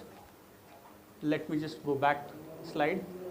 the build-up, the story, the narrative is tangible. We can feel it. We emote when we are reading the book. We laugh, we cry. We basically have responses of our emotions. And the same thing happens even with our response towards the aspect of landscape. The remedial is something that is physical, touching the ground, but in a way does not build up any story to it. Whereas the fourth quadrant, which is of capturing the essence, the epiphany of the space, the ephemerality of the space, the emotion of the space, is what I'm trying to touch at. Now, if I look at the first aspect, it's the book cover. The structure is the second and the third quadrant, and the fourth quadrant is the author's intent. Now, how do you think the author would write the book? Would the author design the book cover first and then come with the intent, or would the author start with the intent? This thing is not working. Something wrong with this? Yeah. So this is not the sequence, whereas we actually, author starts with the intent, then goes to the narrative, the build-up, the story, then comes and structures it into how many number of pages, how many chapters are required, and eventually the cover of the book and the graphic design and the whatever, the physicality is designed. But how do we look at landscape? Generally, we start with the aesthetic sense, that which is residual. Then we look at the remedial aspects, we correct our measures, then we look at a responsive approach, and if time permits, we go into collaboration. I don't think we even, so what if flipping the approach is the key? When an author writes a book, starts with the intent, the reader picks up the book from the shelf looking at the cover, probably, and then whether to engage or not is decided. Same goes with the space. Perhaps as architects, we need to really start with the intent. The users will determine whether to engage or not by its face. And at that point, I shift back to the main topic, three ecologies and what Guattari has been talking about. So as environmental ecology or environmental landscape, we all understand as nature. But there is also the social landscape and the mental landscape, which we often miss. And we need to look at the other layers of landscape.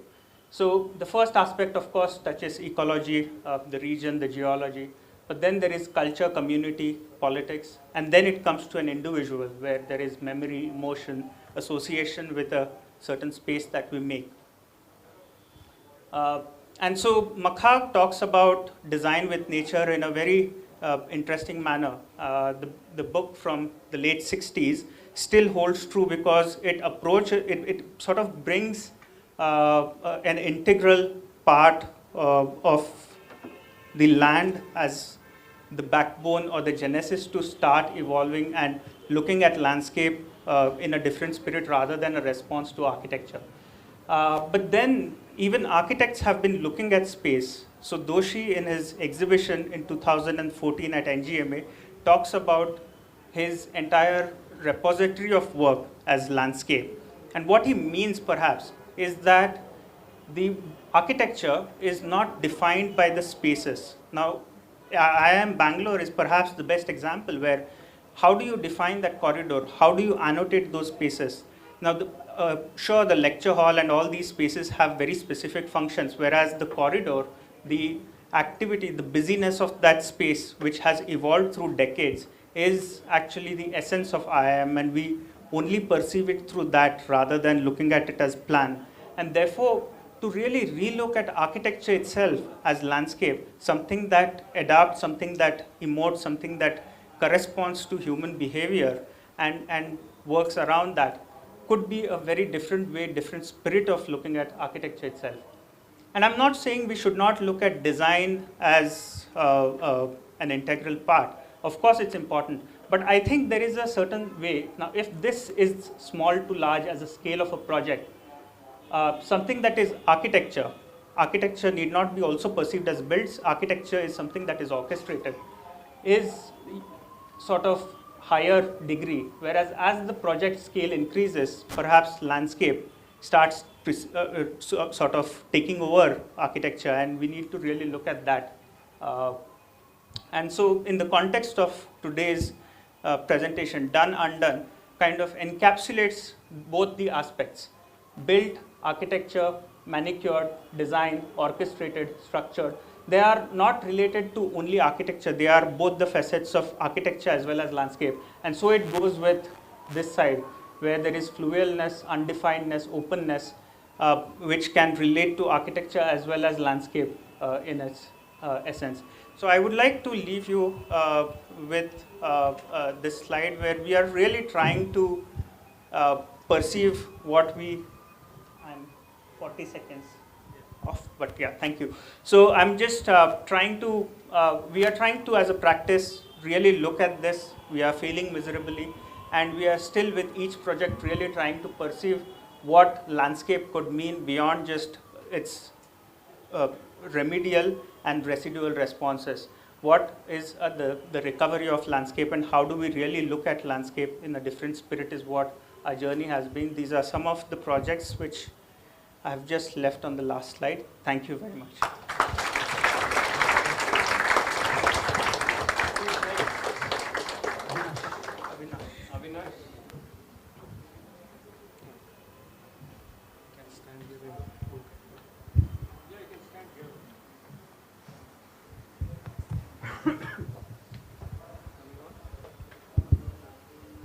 Yeah, hi. Thank you very much, Sandeep sir and Designuru, for giving me this opportunity to share my experiences. I'm Avinash. We have just started our practice in 2020, just the last year. I used to work with architect Sanjay Mohe for some time. Today I thought it's quite a nice opportunity to just share my thoughts with landscape and architecture together. So what we do usually, like after the college and with like within these years of 8-9 years, so we travel a lot and we try to measure these drawings and through sort of like what I term it as a subterranean thresholds, where the landscape and architecture, it's a one, I feel. And through some of the major drawings, what we did for these unknown places, I will just take you through some of these journeys, what I try to draw, observe, re-implement, and then again observe. So it's like what Khan used to talk about, no? It's in terms of measurable and immeasurable dreams, what he also used to. Right. I think it's not that. Yeah. Right. Go right. Yeah. Okay. Yeah. So I think there quickly I'll run through. There are like forms of context where you have the hill, and these are some of the buildings. It's the building called Lonar. It's in Buldana in Maharashtra state. So it's like a rim of Lonar lake, and this Gomukh temple is situated on the rim of this Lonar. So I talk about the context and how the ground plane and the steps, the platforms, and the elevated planes, the eye level, how it moves, the way it's like a movie almost, like when you almost enter at the higher level and slowly you come down, and you are part of the water always. So it's almost like idea of subtractive enclosures where you subtract the form out of the ground. So I read that as a landscape more than just as a additional thing to the thing. So there is one more approach called additive enclosures. Like you add something to a hill, but it's like a part of nature. It's and the material, the way the level flows, the plinth modulations, the light coming in. So I think it's almost all comes as an atmosphere, what Zumthor talks about. So both the forms are like additive and subtractive. They complete the nature without disturbing it and overpowering it. So that's what Corey also talks about in volume 0. It's like a non-building, and it's like a part of nature always. Yeah, so I'll run through 2 buildings what we measured. Like this is called Lonar, the temple. That's like in Maharashtra state. That's a plan of the Gomukh temple. Sorry, I don't have a pointer, but actually somewhere there in the right corner, it's a Lonar town, and just below that there is a Gomukh temple which is placed diagonally, and there is a view from the I'll just run through. Middle button. Yeah. Yeah, so that's a section of the Gomukh temple. So actually the temple sits somewhere there at the junction in relation to the town and the larger crater lake. So that's a part plan of the Gomukh temple. Somewhere there in the right corner you enter with a flight of steps. Then you come down and you are almost part of the water. You can actually read the section. So this is like somewhere here you enter at the higher level. You come down to some pavilions. Again, you descend down with some of the steps and platforms. And then like gradually you become part of the water. But when you are here, actually you see the lake in respect to this water also. So that's a drama of that, you know, the eye level, the section, the way it plays. I'll just run through a few photos. Yeah, that's the section. So the connection to the inner water and the outer water. And these platforms and plinths are like, you know, modulating the entire structure. So the eye level always varying from dark to light again. So that's there, like at the, in the picture you see, you can just descend down with the steps. And at the entry you see that, yeah, so that's the entry point picture, where you are part of the larger lake and the smaller water stream there. So I think, and once you come down to that, the step enclosure, you are not aware of that larger picture. You are within that enclosure, which surrounds you with the steps and ghats and all that. So actually the entire section can be, the entire building can be measured with if you know one step. So it is just like, you know, it is divided into that 300 module. So you get that proportioning system here, which is again a step measure. So that's the loner. The second, the structure I will talk about is again quite interesting.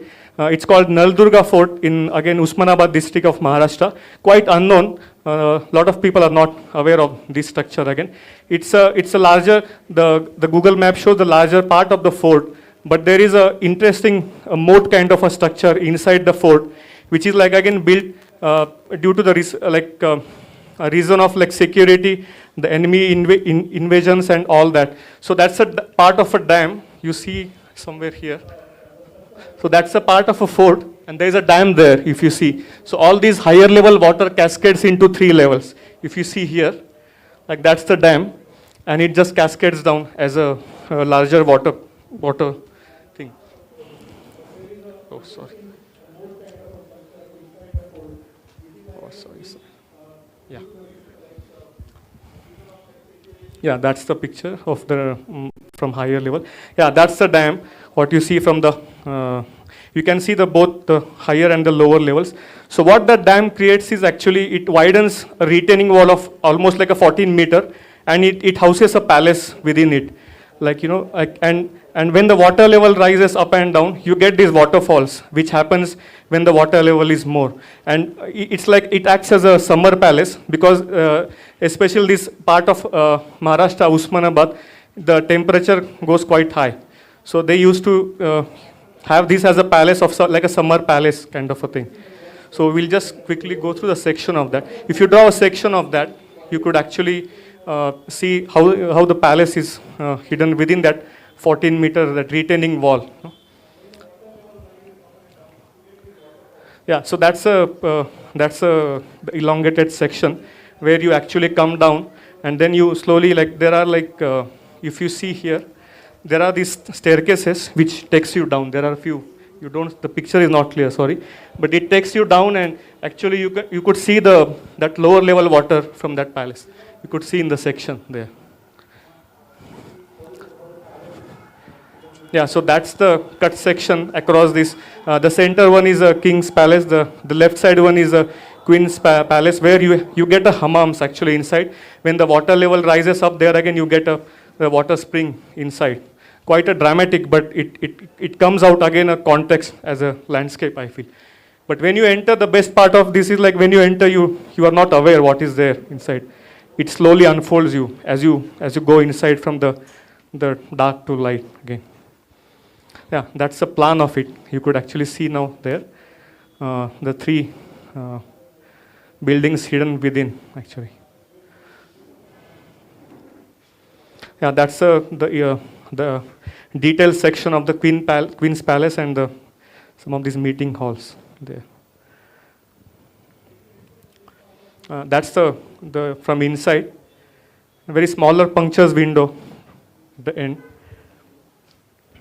Yeah, so just to summarize now, I will just show you a project which is ongoing still. We are like, it's been almost 8 months, but very quick thing, like these are like I say it as a monastic caves, which we are doing, like it's around 40 kilometers from Bangalore, which is again a kind of a re-interpretation, like what we do, measure, observe, and again try to look at it in what you can do and what it can be implemented there. So that's a retaining wall, what you see in the section on the right picture, and that is at higher ground level. So it's almost like there's a 4 meter drop there on the side. We can try to use that as a non-building kind of a thing there. So that's the entry. Left side picture is the entry, and right is all the higher section. That's the second level section where from the hill actually you come down, the steps descend down to the landscape there. But the few caves are like hidden within the thing. I call it as a like monastic caves. Like these are like 4 rooms which are just hidden within the ground.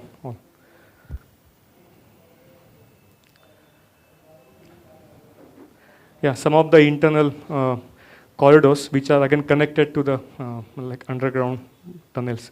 Yeah, so that's it's coming out.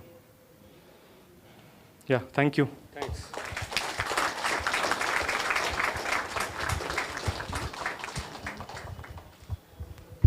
Who's next? You.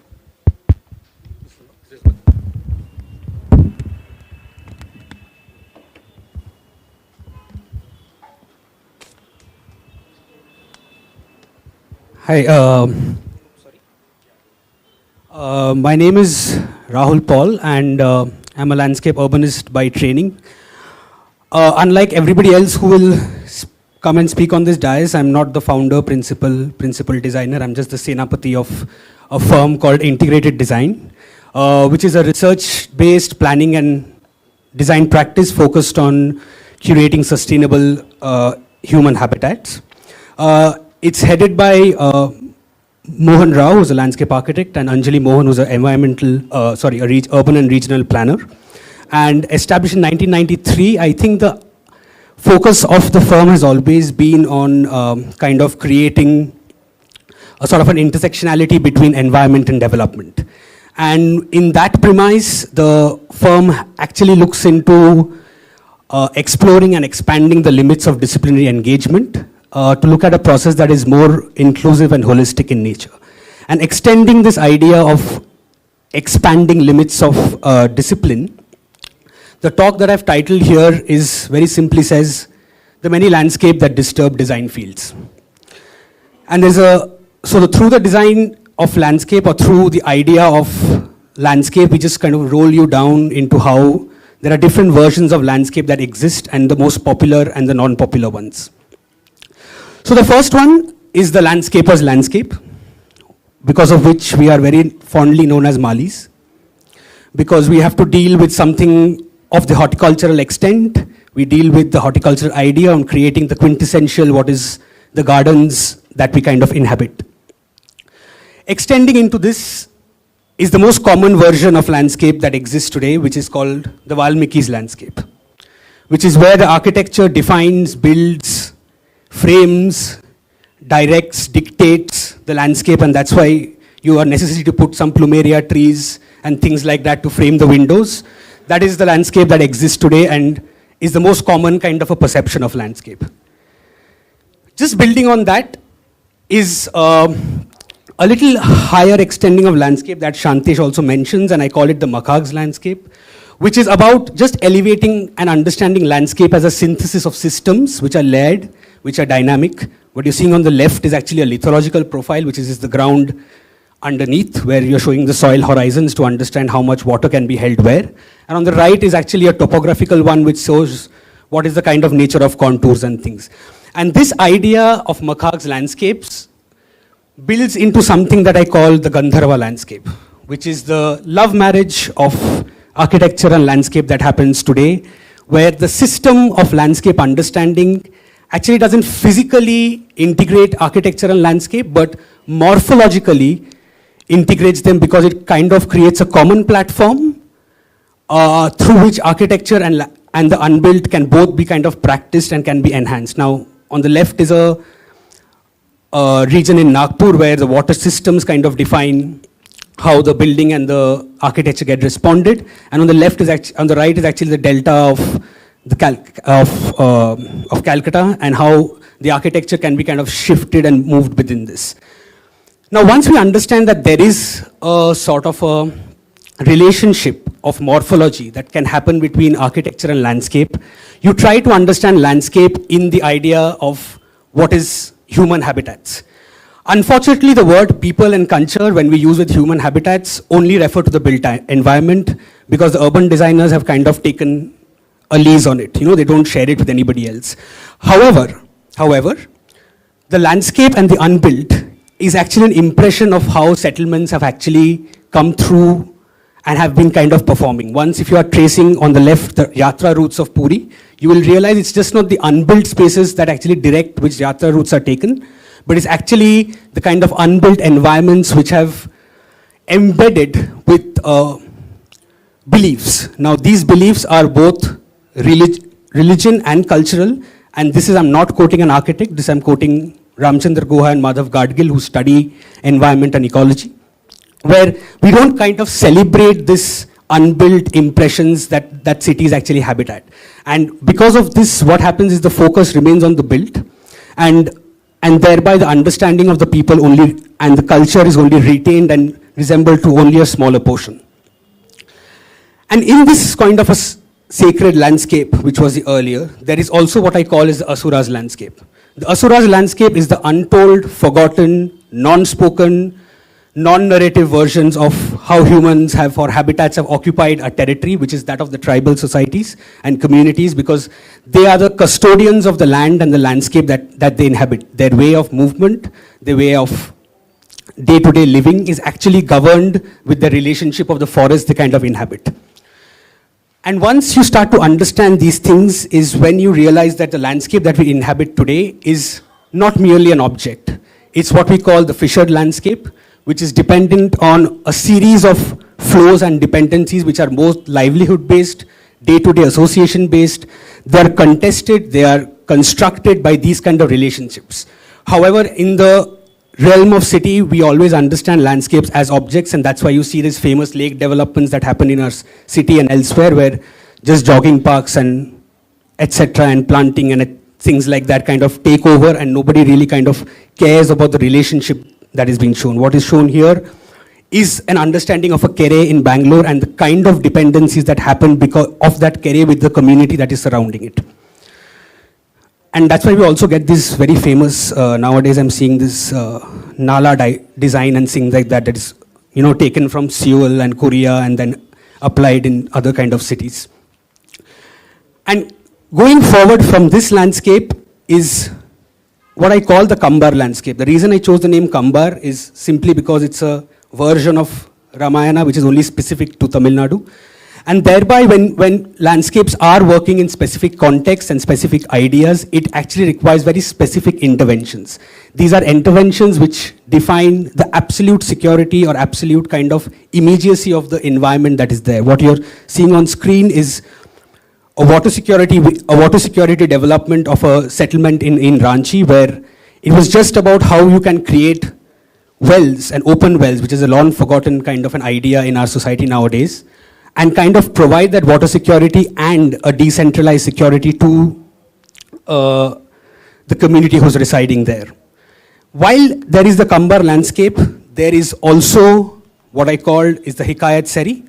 And the Hikayat Seri is that kind of a landscape which, while being contextual, have to be kind of looking at the larger global impacts, which is to talk about urban flooding, which is to talk about heat stresses and climate changes. And this is the responsibility in which landscape kind of operates. So in a nutshell, what happens is that this is where landscapes are. Landscapes ranges from on the right to the landscapers to the Hikayat Seri, but often and more often than not across 30 years of landscape being introduced as a subject in our country, we are still discussing just the Valmiki ones. We are always discussing landscape in its relationship just to the built and the architecture and nothing kind of beyond it. And one needs to understand that landscape in itself is a very complete discipline of engagement. You can put any appendix to it, architecture, planning, management, history, conservation, think about it. All it does is limit our understanding of landscape and not understand it in totality. So much so that of a design festival of 7 days, landscape doesn't even get a vertical. It is squeezed between an architectural or some other disciplinary vertical, and we have to speak on that. So hopefully, next time, if we can get one vertical of our own, that would be perfect. Thank you so much.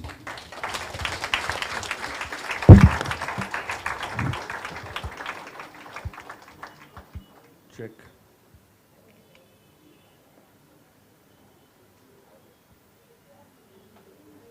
I'm right here. Okay. You're doing it from there? Yes.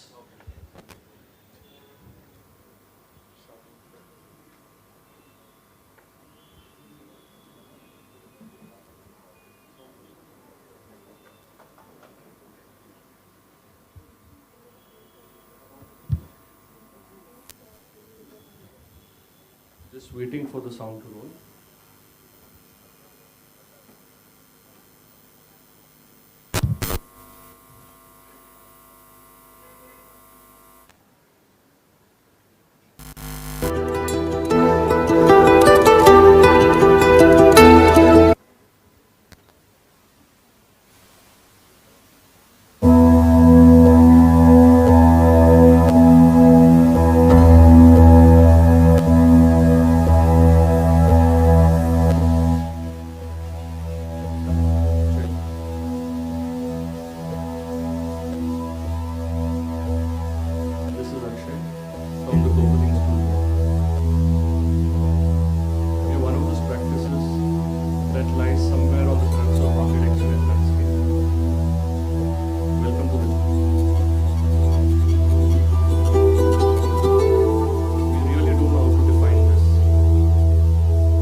I found one. Thanks. So we start again.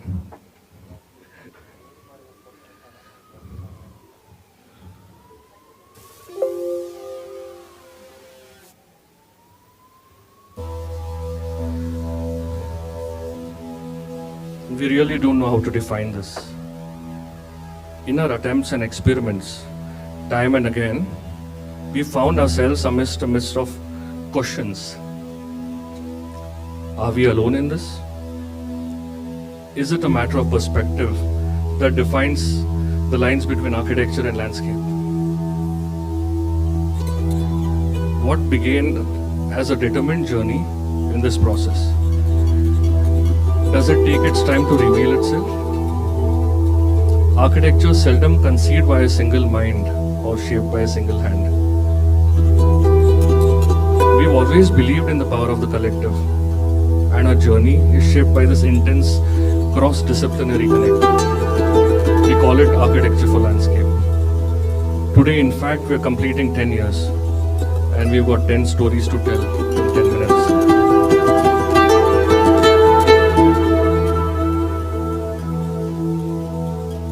This project was an insert in an existing yoga retreat. The brief was extremely clear that the new block should not stand out, or rather not be seen at all. This thought led to the idea of following the contours, sinking the building down, and involved arranging a series of courtyards and connecting corridors, almost like a labyrinth that is layered. This conscious effort that one should descend down to enter the building by itself became an unusual approach of access. This further led you to a door beyond which one would expect a closed room, but in actual finds another series of courtyards that open outwards. The landscape there merges with the pathways and slowly starts revealing the geometry behind the semi-detached sequence of blocks.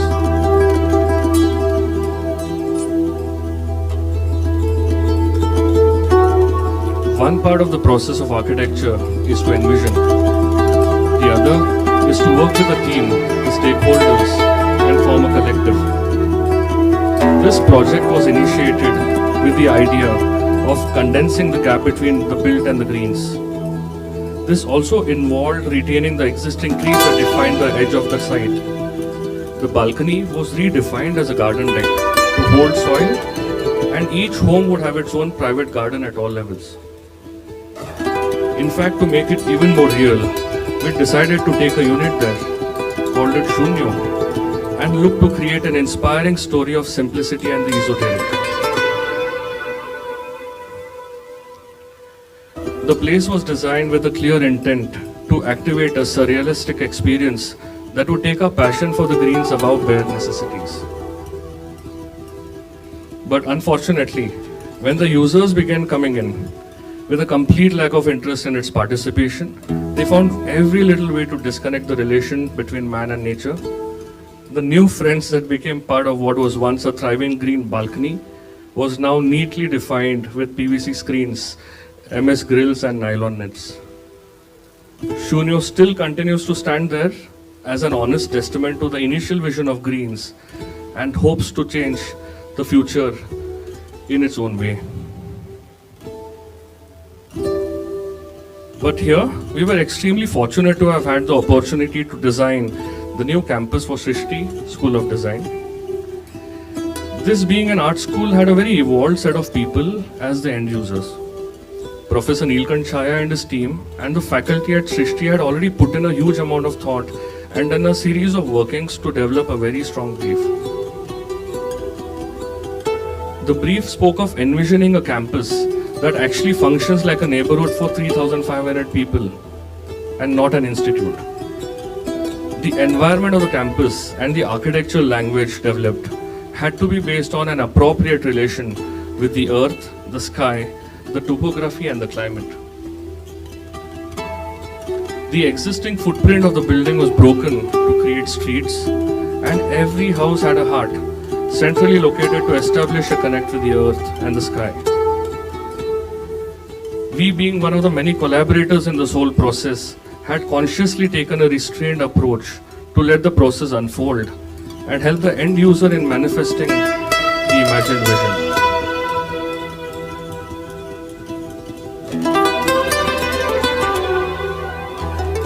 When a client comes to us after seeing our works that we've done and thoroughly understands our approach towards it, and yet asks for something that is completely contradicting it, we know we are in for a challenge. We had one such opportunity to redefine our approach.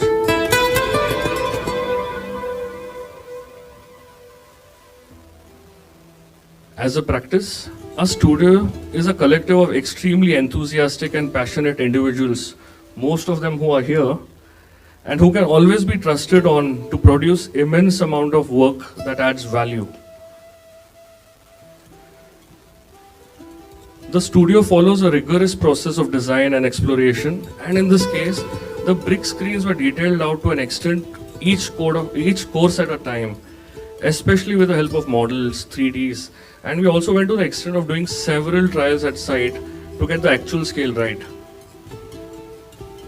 Here was a project that demanded a very unique approach, detached completely from the greens of any form, not inside, not outside, not anywhere. This whole inside-outside process had a relook, and the nexus between the up and down had to be re-established. The process involved establishing a very strong connect with the sun and the moon and the earth that lies at the intersection of the two. The plan, with a series of internal coats, looked at only brick and concrete as a medium and as surfaces that would capture the patterns of the sun and the moon.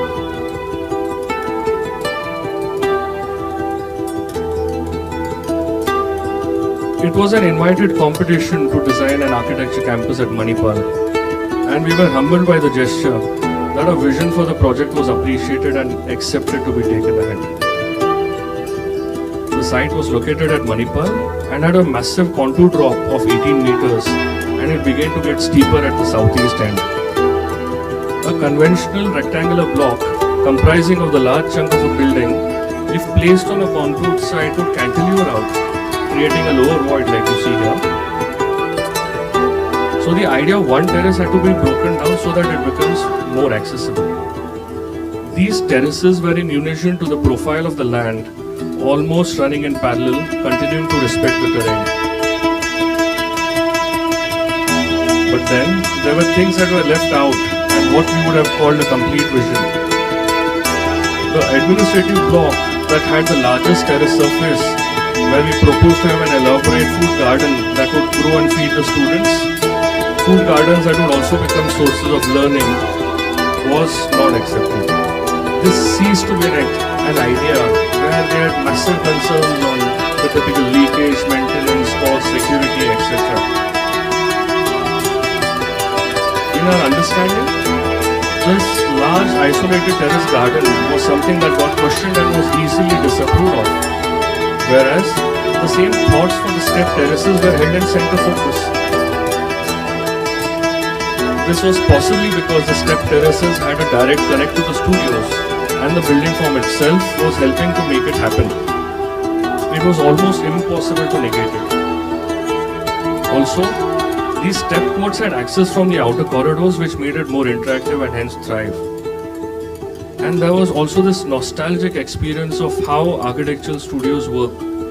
And the attempt was also to try and add aspirational details to the studio experience so that it has the potential to become something else altogether. The connect between architecture and landscape in this case allows for discussions to happen, for thoughts to emerge, for moments that would connect you with the sky to remind you of freedom, of vastness and limitless thinking. All these factors together create an ecosystem for life to unfold. The sheer possibility of what an open terrace could do brings an ocean of excitement and opportunity to my mind, with the hope that students will resonate with naturally when they move into this campus and make them its own. And that was the last slide. Thank you.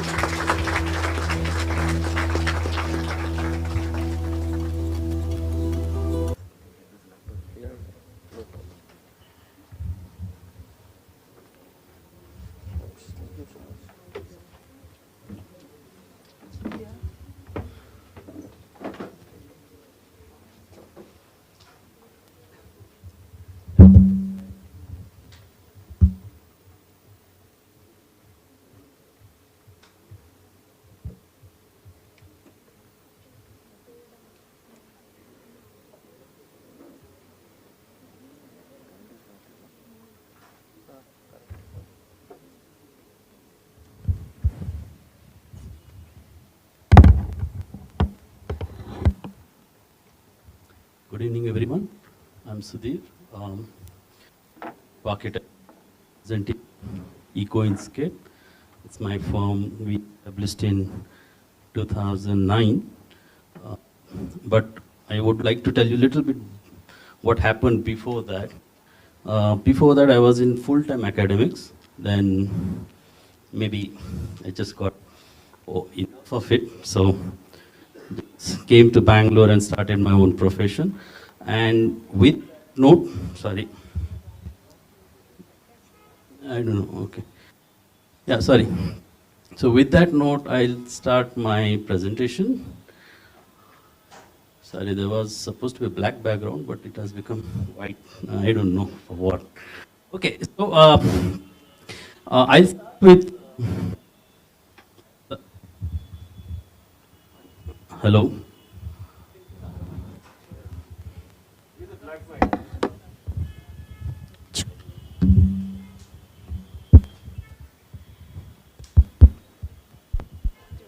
Hello?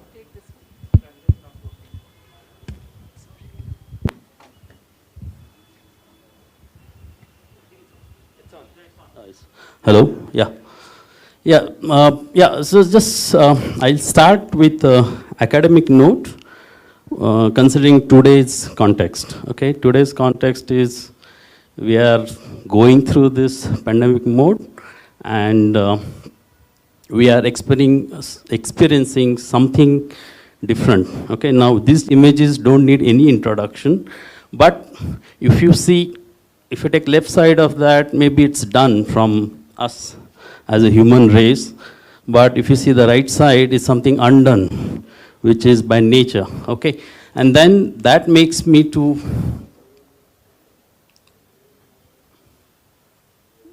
oh God, sorry, this whole thing is going to.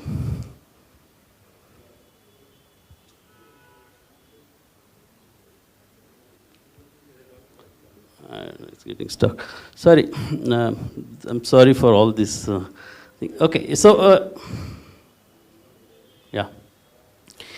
So what I'm trying to say here is, as a kind of academic take, is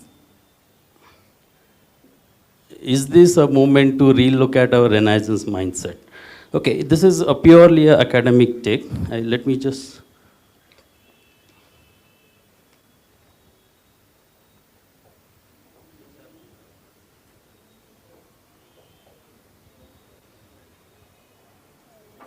I think this is stuck. Okay. I think this one. No. Yeah. Okay. Of course, these. I think I'm sorry for all these fonts. Too small fonts. Now, what I'm saying here is this first one is basically talks about the Industrial Revolution, which is product of new materials. Then we have Victorian architecture because of influence from music. Okay. Then we had this early modern architecture, which talked about form follows function, and maybe that gave birth to time-served standards kind of a practice. Then we have modern architecture, maybe a little late in that period. We have some kind of universal aesthetics, and which was rejected by postmodern, which was basically a influence of culture on architecture. Like that continued. So now what I'm trying to say here is we are somewhere here. I'm saying we are beyond this parametric architecture. So we are somewhere here. We are talking about net zero. We are talking about countries are talking about net zero. We are talking about total shift in our lifestyle. In fact, one part of our exhibition talks about all these concerns. Okay, because of that, maybe we are heading for an ecomorphic architecture. That's my take. Okay, and can you move it from there?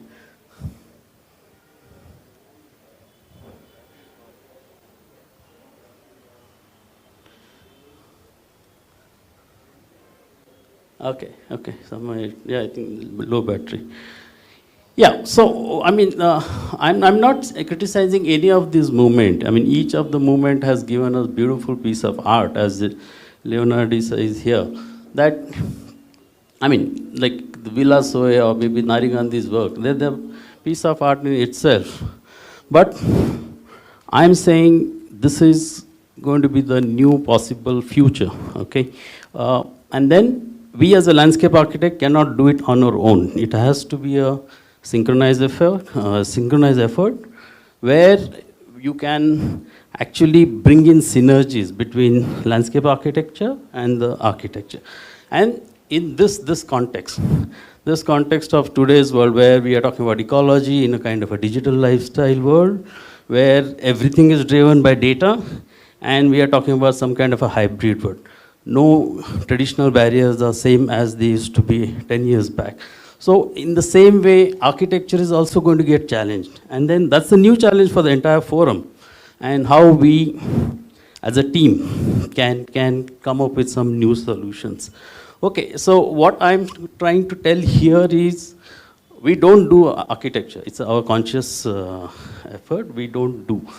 But we always try to bring in some kind of a relation with ecology.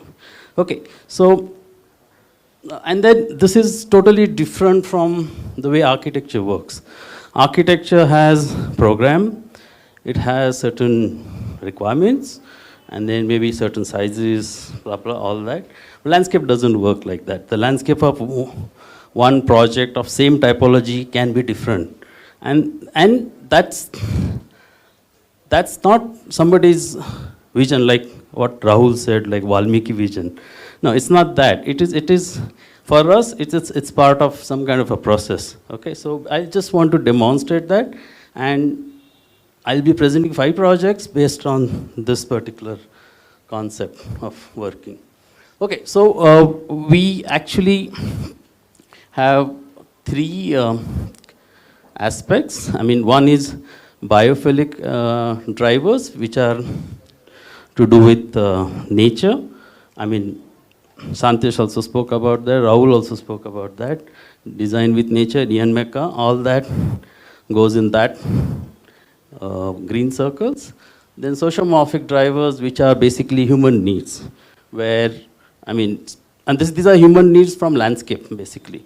So, I mean, somebody is looking at landscape on a therapeutic base, somebody is looking more as a happy street, or maybe somebody is just looking at landscape on a visual delight, or somebody is looking at landscape as a natural heritage, or somebody is looking at landscape more as a sensory experience. There are plenty. And then the list continues. I mean, what I have shown here is very few. I mean, every project, we discover something new and then something goes. So, I mean, the happy street actually comes to our design thing because of Church Street Habba, and then we try to imitate something somewhere in another project.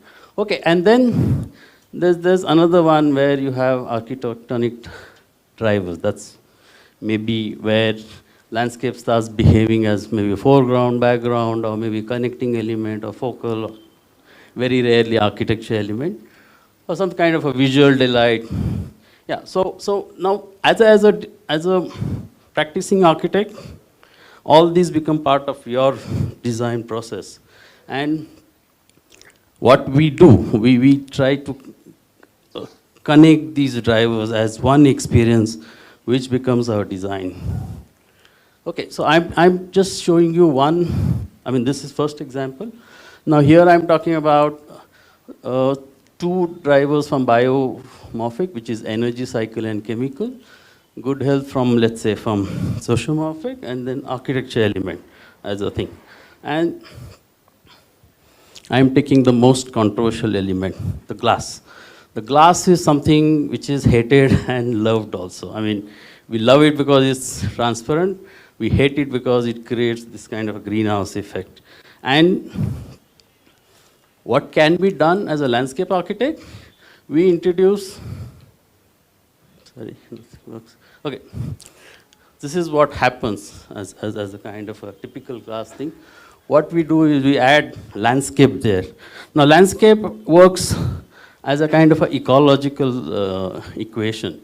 It converts sun energy into a kind of a biomass energy, and whose byproduct is oxygen.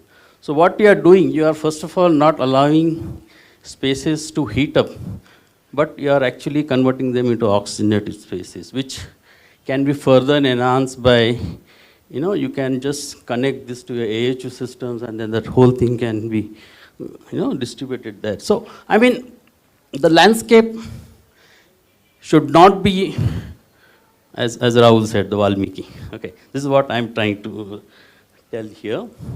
The next one is, everything is biomorphic here now. Okay, now I'm talking about a typical Bangalore situation. We have, I mean, once upon a time, Bangalore was known as the city of lakes, but we don't have lakes. I mean, slowly, all the lakes are there, but the lake catchments are reducing. So, because there's no catchment, there's no water, and then all that. So, this project happens to be next to a lake there, the yellow one. Okay, so traditionally, if you see the first diagram, where the lake the entire scenario used to be open, and then, you know, there were the fields, and that used to act as a catchment. But now suddenly, this is a new development, where you have boundaries which is limiting the lake.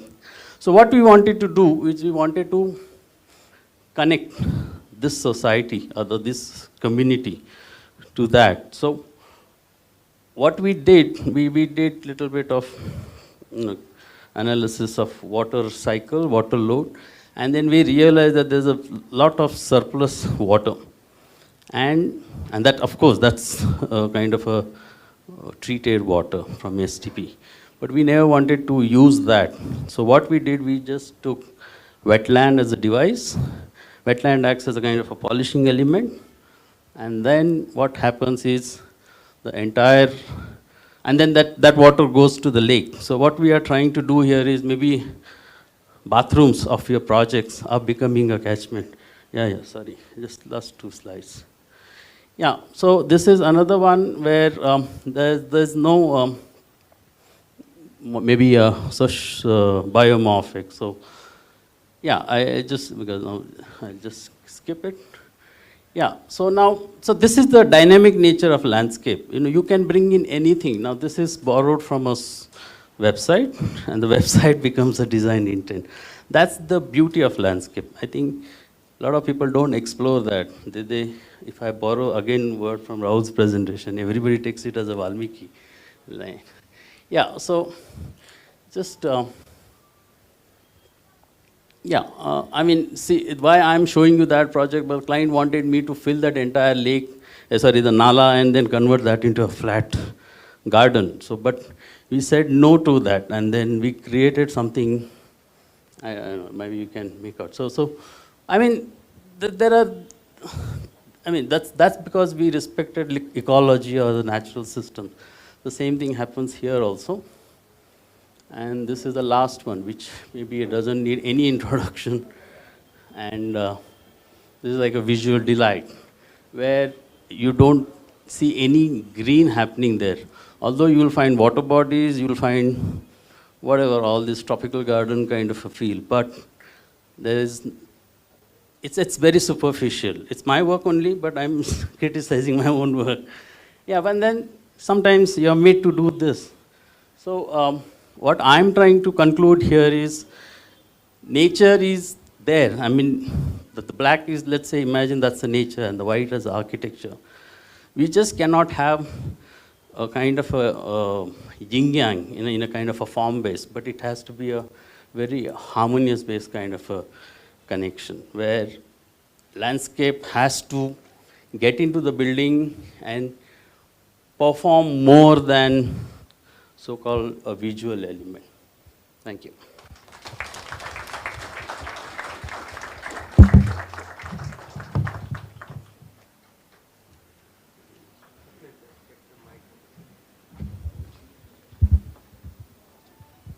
Hello.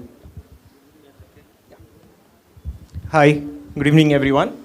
I'm talking on behalf of Collage Architecture Studio. Collage Architecture Studio is formed by 3 partners, Adwaita and Arun, my other partners. So we started Collage in 2009, and that's been about 12 years since we are in practice.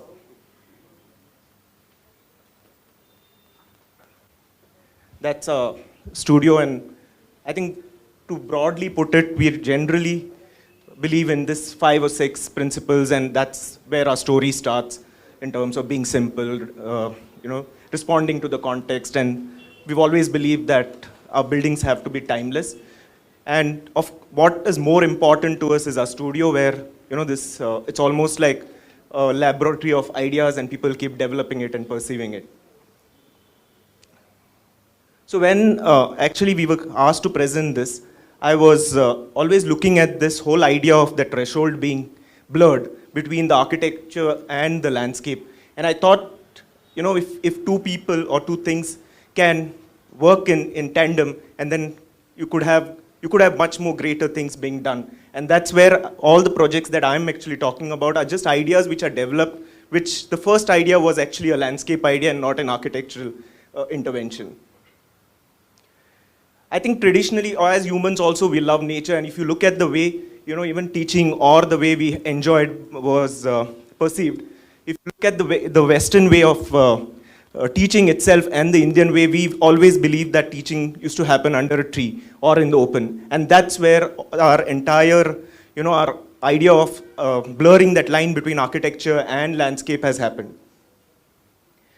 as a student or as even when we were growing up, I think what influenced us was this one image of Bawa, and Bawa has always been that person as an architect where the line between architecture and the built was always blurred.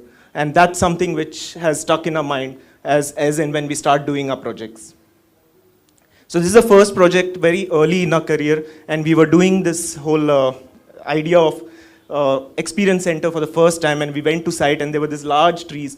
Initially we gave a drawing and we really didn't know that there was these existing trees which were there for some strange reason. Only when the site it went for marking is then when we realized that there were trees, and the whole structure then started getting built around the trees, and the trees became like the focal point or the starting point for the concept of this particular project.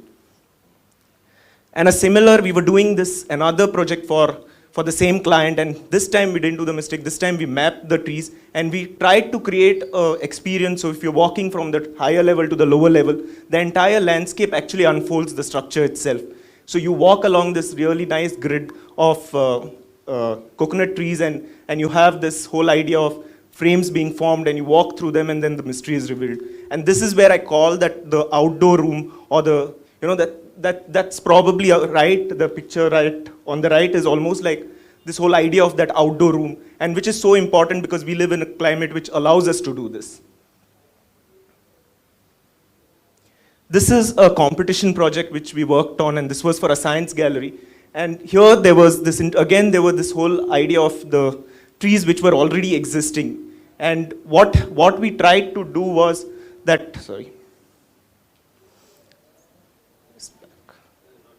back is not working. Yeah. So we actually did this whole idea of having the section going partly below ground, and you raise the landscape level, and this becomes almost like a place together, a space together within the given context of an urban scenario. And you kind of develop this whole idea between the walkway and the bus stop, and you have the node being connected, these nodes being connected, and that's actually through this whole passage of walking through the trees, going down or going up, and as you go down, there's always the dialogue between the artist and the scientist. This is a project that we are doing in, started working on, and it was a club for a private developer.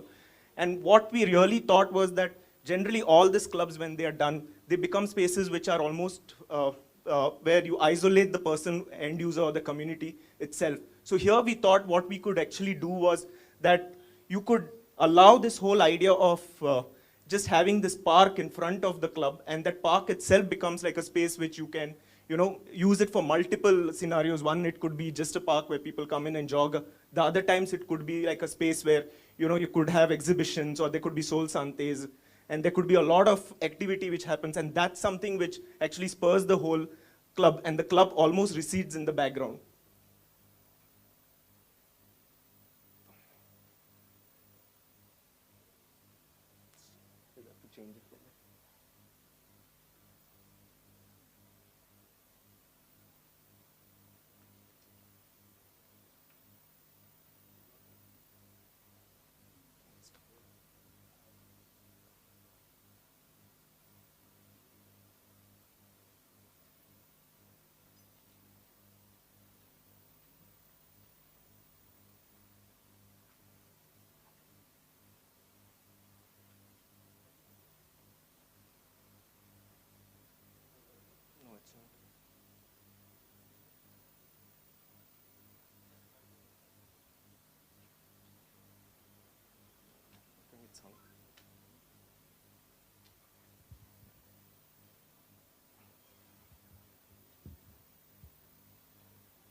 Yeah, so the same space then starts behaving completely different as a part of it. I think you need to, yeah. No, it's not moving. You need to just press it for me. Yeah, and if you see this section of as a person starts walking, there are various activities which keep changing, and you walk through this whole idea of the park, and almost like an urban amphitheater, and you you have all these activities which allow, and that space allows you to do these activities. And then we had a restaurant at that level. So almost the park becomes like a foreground to this activity, which is more private. This was a house which we completed in Sunnybrook, and here too there was this existing pointers, almost these large trees which were already existing. So what we did was we just divided the house into 4 squares, and we had this large central courtyard, and that courtyard started relating with the outside, and that's the section. So you have the courtyard, then you have a living room, a formal living, and then that transparency, through those transparency you see there's outdoor deck which has almost, that's like the outdoor living room, and that's the kind of a seamless connect. So what is more interesting is if you see the images of the front or the form, you work so much on all these forms and you start like trying to put all those details, but eventually when you really see the picture now, I think what the beauty of it is actually the landscape or the green has taken over your building, and you really don't mind that because that's how the building, it's nice to see the building exist like that. This is a house in Goa, and the whole idea was here that we were trying to connect that tradition of that angan or the internal court with the outside, and a small gesture where you have this double-eyed space and you have this whole courtyard, which becomes almost like a multifunctional space. So when you have like this Ganesha type festivals or any of these festivals, they get celebrated over here, and you start connecting it with the outdoor lawn, which is down there, and you almost get that outside as close to your inside into your living spaces, and the whole expanse of that room starts increasing. A small gesture of that courtyard with a sitting where, olden days you would have this angan and you would sit around it and be chatting. It's a very informal way of probably communicating with your loved ones, rather than more of a very formal kind of a sitting. And this is the last one. This is a competition in Goa which we did. Here too, the idea was from a landscape, and in Goa you have something called as a kulagar. A kulagar is like an oasis where they really put this large spice plantations. You have betel nut plantations, and it almost forms like a microclimate within its space. And there will be always at the end of it, there will be a house of that particular site, of the particular owner. And that's something which we tried to capture in this whole idea where you have this water coming down from this roof, there's a section, and it falls in, and the rooms are, whatever is actually has to be covered is placed far away, and you walk through this greens which is almost like a tropical garden itself, and you walk through it, meander through it, and enter the activities which are on either side of this project. So if you see that lower level, even in terms of the massing, it's completely kind of non-existent, and you're just walking. There's a canteen, there's a outdoor green, there's a water conservation pond. So it's like a travel journey or experience that as soon as you come into a public building, you almost feel at home. The scale doesn't overwhelm you, and you have that whole idea of a house rather than a large commercial space.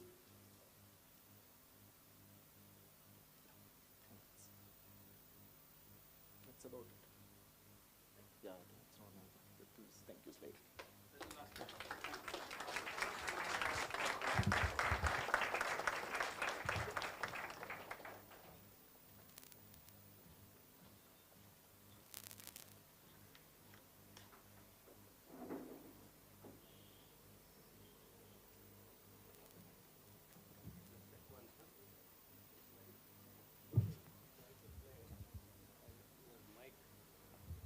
Hello. Yeah.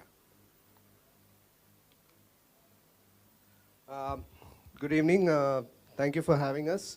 I'm Praveen and this is Santosh. We are a multidisciplinary design firm based out of Bangalore. We have a small setup in Chennai also.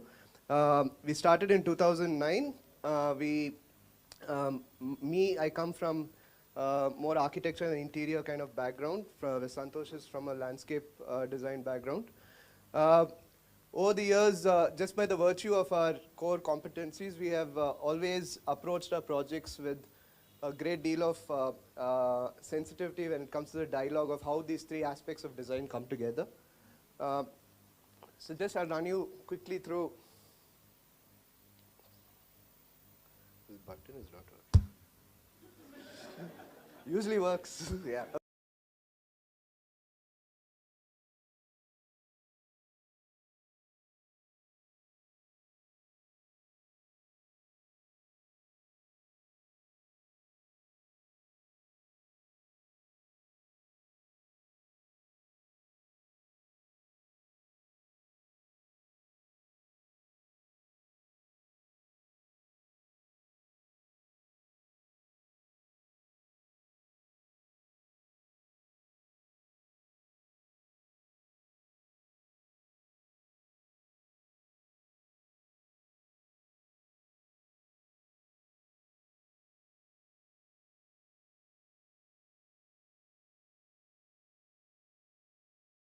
Work like the airport, duty-free stores in Bangalore, or clubhouses and other stuff. So this is basically the team that we work with. We try and inculcate these sensibilities with them on a day-to-day basis. We work extremely closely with our team. That is our Bangalore team, and 3 of them work out of Chennai. But what we're here to talk about today is basically our collaborations that we make with other architects here in Bangalore, and how these landscape interventions that we perceive and kind of execute and work with the architects is something that Santosh will elaborate on. Hello everyone. So you can go to the next one. So here I'll just run you through the process that we generally follow in any of the project. So this basically derives from the brief as Praveen just mentioned. And this was a project, this was a pub in Indranagar where we had this opportunity to do both architecture as well interiors and the landscape. So I'm just taking through one of those examples, and then the client wanted a specific, the requirement was to have an equal space of indoor and outdoor, and that's how we are just showing you the progression of the space, and the requirement of the client was to make it very industrial looking, youthful, and stuff like that. So there was a lot of metal that we use, expanded metal, and also we could even design the lights for that matter, make it very rustic. And these are some of the final pictures of the space. So and just the panels. So that's basically the procedure that we kind of do in any of the projects that we're talking. Go to the next one. So this is a project that we did for a Discovery Village in Kanakpura. And here, when we went to the site at the extreme top that you can see, it was a very traditional looking sloping roof structure and things like that. So our response to that was basically creating a outdoor reception kind of a space. That was a requirement, the client requirement. And we thought we should kind of, get influenced by the architecture, and then the entire, the space that we kind of created, the materials that we used and everything kind of matches the language of that traditional architecture that was kind of built actually. And this is a project that we did in Whitefield.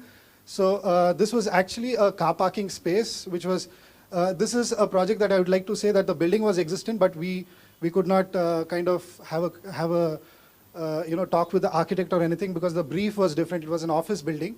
So we had to kind of convert an office building into an F&B. So first thing what we told is the 12 car parks was the brief that we had, which you can see the process. So we said to the client that let's give away the car parks. 12 car parks are not going to suffice for a restaurant of 200 seating. So we thought a face that can be built to the project and kind of have that impact or the sense of arrival.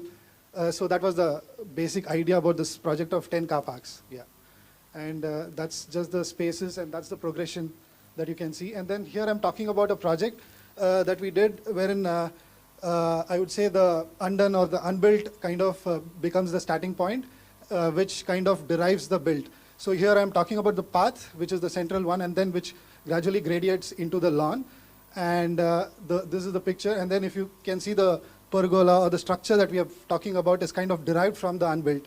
So which is like a coffered slab kind of structure is derived from the flooring pattern that we basically started with. So yeah, these are some of the pictures of the project. And even the water bodies here, we wanted to make it look like a stacking of, the granite slabs that you see in quarry and things like that, but in a very, concise way. Even pergolas, for that matter, we had the same triangulation in mind, so we had used these angles in a triangular format. So everything that follows the flooring that we actually started with. Next. This is a project for Windflower. It's a project that is existent in Mysore, and this thing, the Bangalore one, which we did with Space Matrix. So when we approach the site here, basically we cut across a lot of fields and the farms, mango yards and stuff like that. So our interpretation here was to make it look like a paddy field, make it look like meadows, wherein the water body that you see, the interpretation of those water channels, and we wanted to do the the garden look like the meadows. So those are some of the final pictures, and budget was always an issue here. So you see all the water bodies, we used oxide, black oxide for the finish, so that it almost looks like the water channel that it is intended. The edge detailing is more like a infinity edge, so that we could avoid all the granites and stuff like that. So that's something that is done. This is a project that we collaborated with Senscape, wherein the facade was one of the important things as a part of the clubhouse that we were doing. So in the initial sketch that Senscape had derived, they basically had this bamboo facade done. So our approach here was to kind of have that design of that planter, which is kind of matching the facade, create this curtain creepers, the Vernonias, which kind of complements the bamboos and stuff like that. Here I'm just talking about the cosmetics of it, which was something that we should not be discussing, but which is also the brief that we basically get from the architect, because that's the first sketch that comes across, wherein the elevation is drawn, you see the greens there. And this is just a indication of how we respond to the form that is kind of built by the architect, and our response to those spaces. These are the spaces inside and the ones that you see outside. So. And this is a recent farm that we had done for Keystone Architects, and here, the approach, it was a 8,000 square feet built space, a single level structure, and we wanted to kind of replicate this outdoor space that was created where the pool was, and that's how we created that pavilion. You can see it was just a replica of the space that was created by the architect, but we wanted to make it look very sleek and stuff like that. Even the approach that you see centrally, the architect had envisioned the space, we cut across 2 courtyards. So we also had this idea of replicating the idea of similar courtyards on symmetry in that sense. But as you know, symmetry achieved with the planting is not possible. So, and then talking about this is one of the projects where we could do all the 3 facets. So it's a Windflower project that we did. That was an old tennis court, or the badminton court rather, which we had to kind of give it a facelift without even touching. So it's again the cosmetic part, but that is purely to do with the budgets, purely to do with also the usability.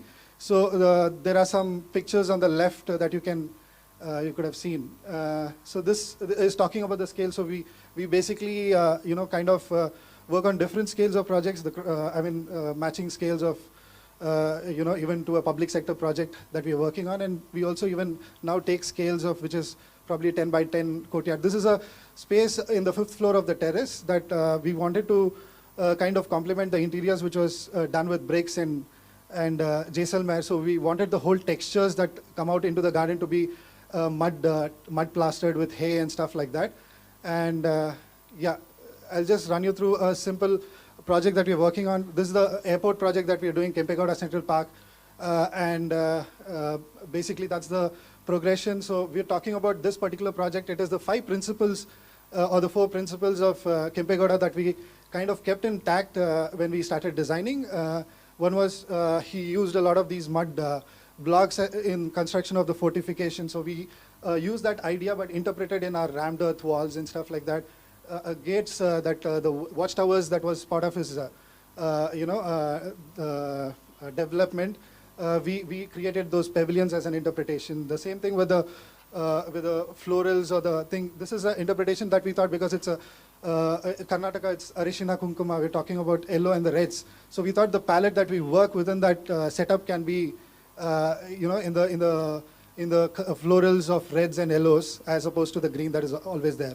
So this is, some of the renders that we are on, and this is a project that has hit ground, and I think the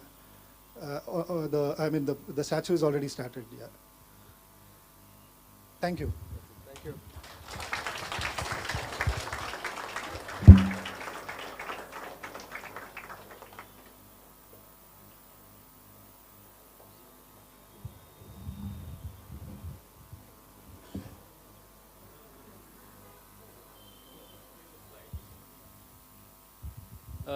Unfortunately, Nischal of M9 couldn't join us today due to some emergency.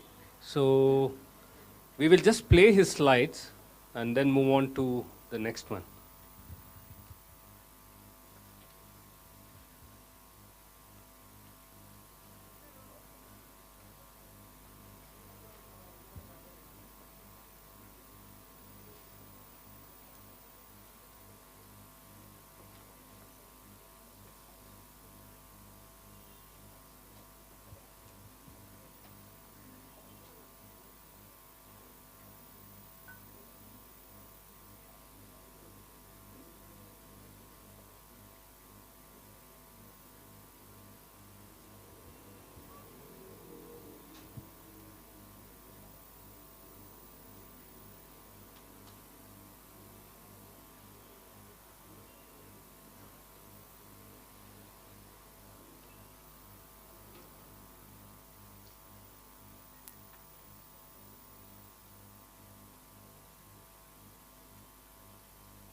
That's it.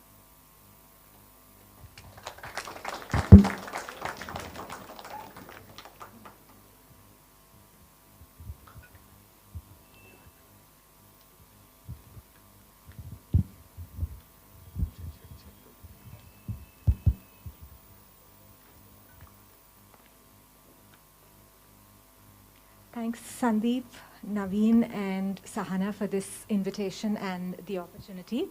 I'm Varna Shashidhar, the founder principal of a regional landscape practice called VSLA, based in Bangalore. My background is in architecture and post-architecture studied at the Graduate School of Design at Harvard to do my master's in landscape architecture. Ever since being back, I think my interest lies in the ecology and aesthetics of South Asian landscapes, and that's what I hope to pursue with my practice, VSLA. So, pointer.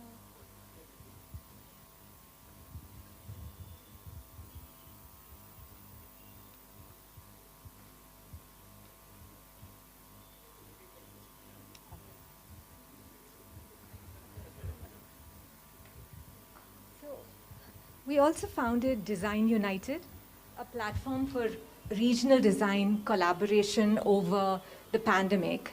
The idea was, during these very difficult times, to provide a platform for regional dialogue, collaborations, and to create opportunities for emerging designers and students of design from across South Asia.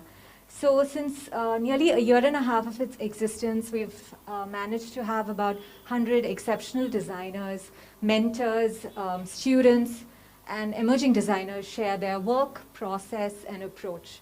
So I think it's fair to say that we do want to create a platform where, which allows for a great deal of collaboration within the region, because it's very important to find collaborative approaches and to create dialogues and to work with like-minded and innovative people from our own South Asian context. So coming back to VSLA, VSLA was established in 2013. We are a small team of 3 women working on very few but extremely diverse set of projects across South Asia. We're extremely fortunate to be collaborating with a series of inspiring architects and designers from the subcontinent. Our approach also tends to be very inspired by the cultural landscapes of South Asia, and we believe in discovering and highlighting the beauty of the everyday ordinary through our work. Our approach tends to be very site-based and extremely hands-on in the process of making of these landscapes.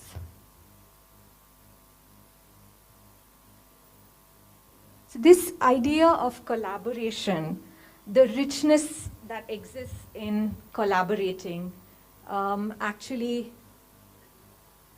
was made very evident when I started my practice at the veranda studio of the Sri Lankan architect Anjalendran C. What was spectacular to observe was the fact that it was not only artisans, craftsmen, who he collaborated with on projects, but also the impact of archaeologists, writers, historians, who went on to making projects there so rich. I was extremely fortunate also to have the opportunity to study at the Graduate School of Design, which is an extremely interdisciplinary environment, taking exceptional studios, mentored by not just designers, but policy makers, scientists, ecologists, and working with an extremely inspiring set of peers through the process. So my vision of what landscape is tends to be expanded and also shaped by these experiences, and that's what I hope to pursue through my practice. My very first project also started with a collaboration with SDG, Sujit is right here, and Cadence, which for the Bangalore Club Master Plan competition. Naresh Venkatramanan, who was on the jury of the project, happened to invite me to actually meet his client, Kavita Sabarwal, who's a visionary educator, to really work on Neve.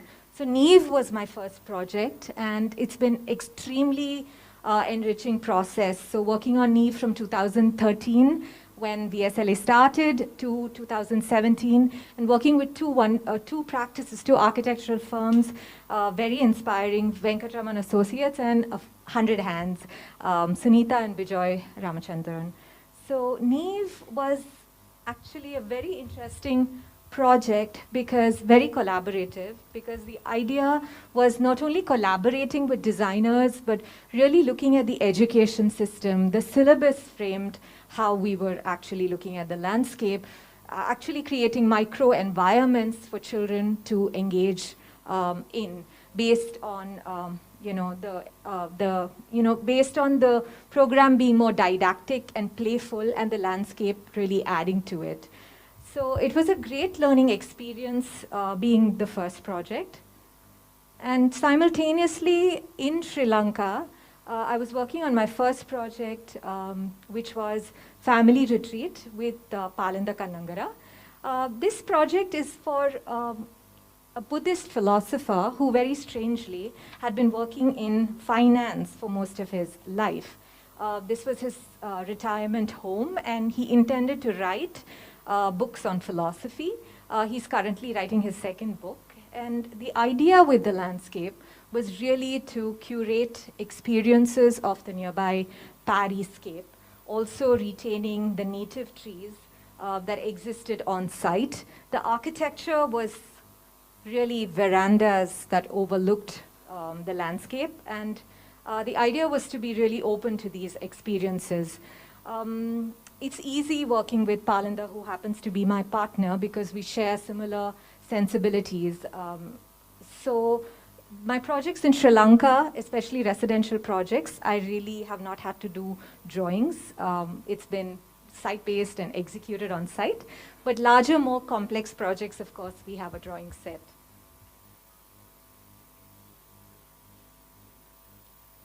The second project in Sri Lanka that I would just like to touch on briefly is a project I really didn't do much on. And that is why I'd like to show the project. The project is Frame.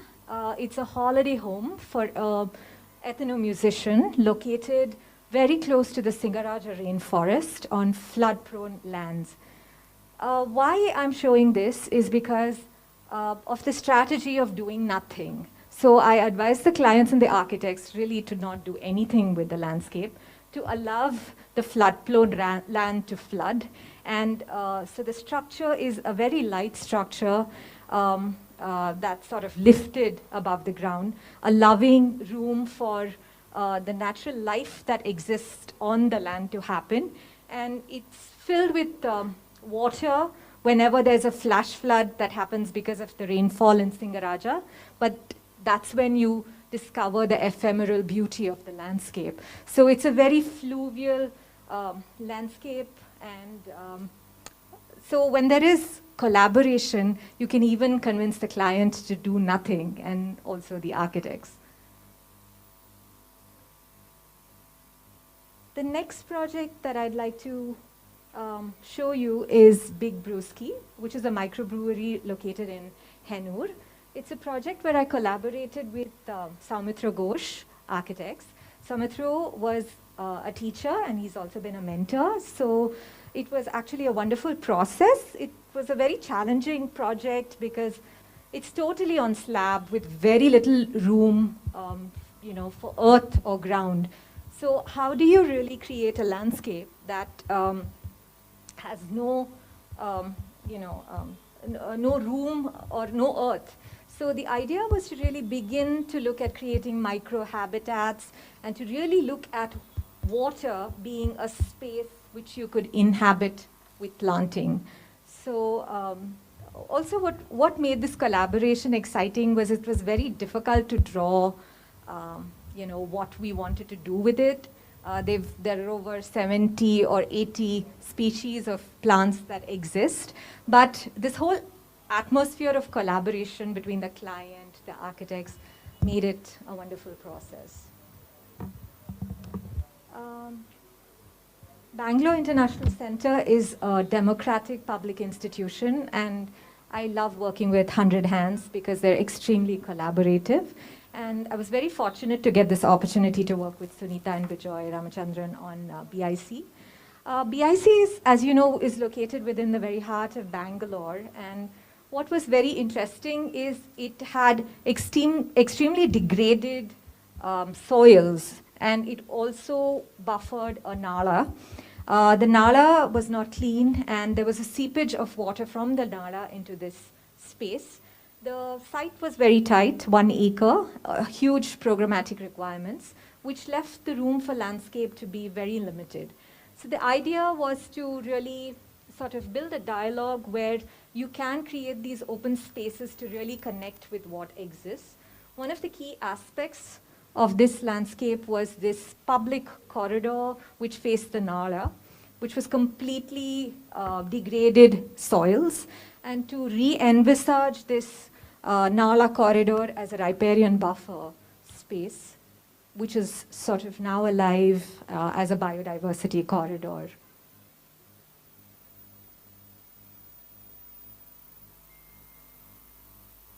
So this is the last project that I'd like to stop the presentation with. Once again, focuses on the idea of collaboration between architects, clients. This is a home for a young family of artists, a painter, a Sri Lankan painter, his wife, a printmaker, and their daughter, who is an emerging artist, a small child. So the idea here is it was located by the paddy fields, and the idea here was to really create a paddy edge landscape, which is traditionally known as Gyavatas. So the artist family came from a nearby ancient city of Polnaruwa, and they grew up amidst the ruins. So the residence and the gardens was actually meant to reflect this connection between a ruinscape, also provide a lot of open garden atmospheres for the artists to actually paint, use, and live. So I'd like to end by really talking about where we see landscape move forward. I think there is a lot of potential to take from the cultural landscapes of India, and to really not look at landscape almost as a motif, but to really look at landscape contributing and being very representative of our cultural context. Probably this is the direction we're headed with the SLA, with whatever projects we're doing. And we're so fortunate to be collaborating with amazing designers, people whose work we look up to and admire. We found mentors along the way, like Bijoy, Soumitra, others we are working with, even young architects. So I think landscape architecture has the potential to shape India in many ways, and we hope to be a part of a collective and work towards doing collective landscapes. Thank you.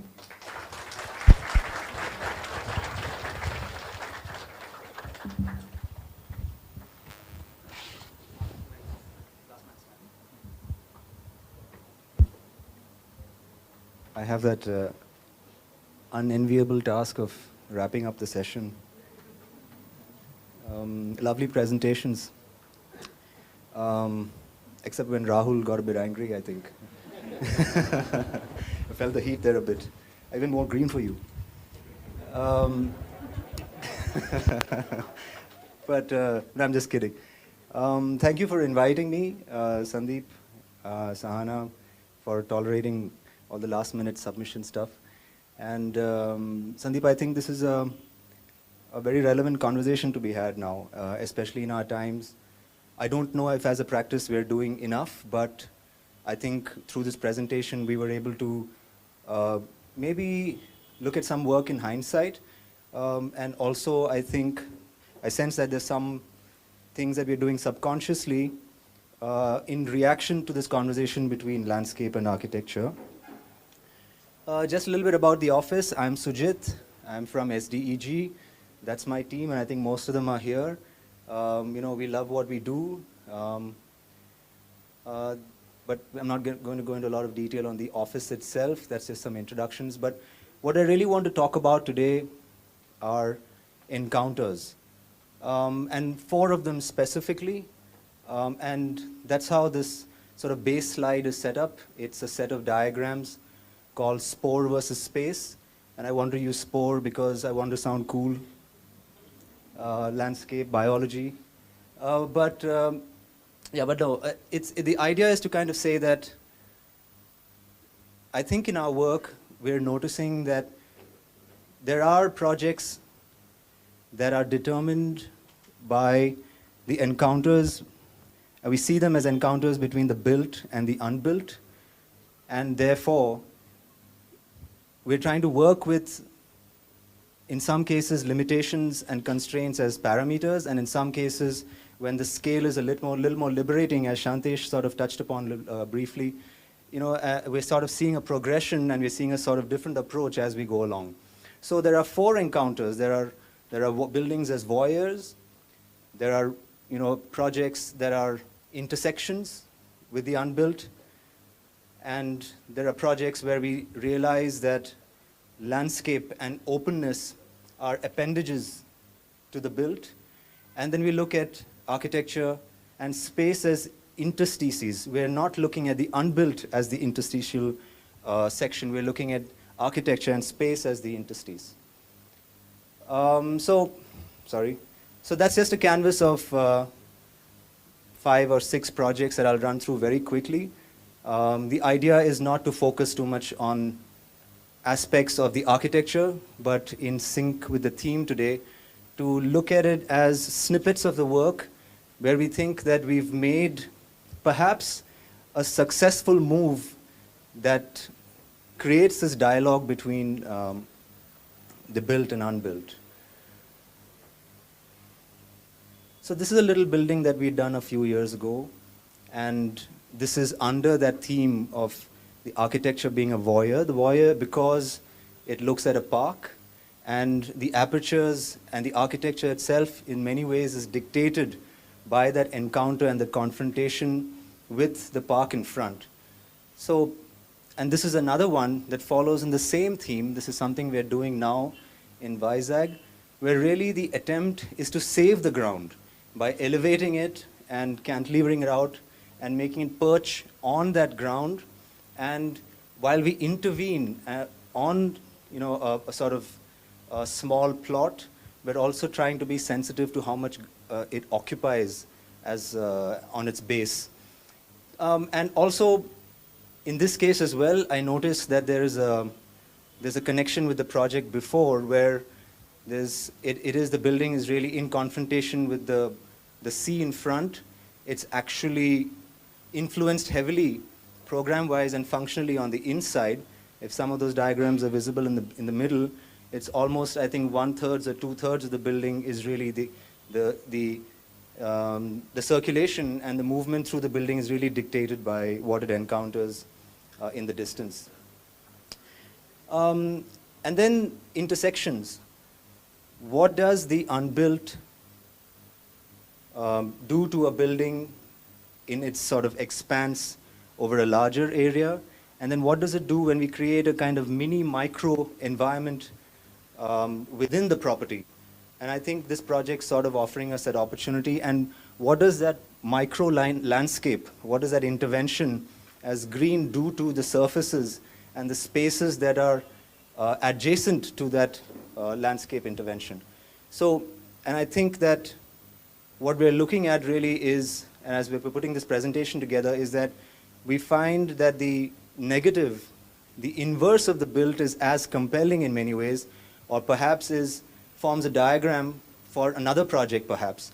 So these are just snippets of what the conditioning of that space is, the surfaces and the textures, etc., are in some way governed by that little landscape intervention right in the middle. So that's the intersection for us. And when we're offered, or we have this opportunity to deal with terrain, and when architecture is really is sort of strongly, or has to be strongly influenced by on the ground it sits on, as it does in this project, it's heavily sloped and it's heavily contoured. We're then looking at situating the building, and we're looking at how the building is seated on the ground, and how then the landscape and the terrain and the contour is then sort of wrapping and engulfing the architecture. This is another project where we think that the buildings are, this is a project that we're working with Reading Grounds, by the way, is where the architecture is really in between the landscape. And it was sort of conceived that way, as, although it doesn't appear here. So what is important in this project, although it's a very simple diagram, it's sort of 3 straight linear bars, but it is really the space in between that actually sort of, it takes precedence over the architecture. So those are some snapshots of that project itself, where really through this presentation, and in this presentation, our focus lies on the vistas and the open moments and the sort of encounters again between person and green and texture and surface on the outside. And it sort of is interesting for us, because even while we're putting this presentation together, we're sensing that there's growth in the scale of the projects. We started with something very small, where it was really a facade intervention, so to speak.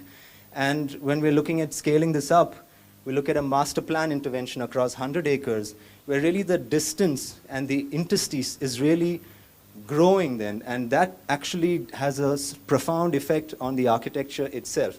The architecture then almost goes into the background, and the landscape kind of takes over.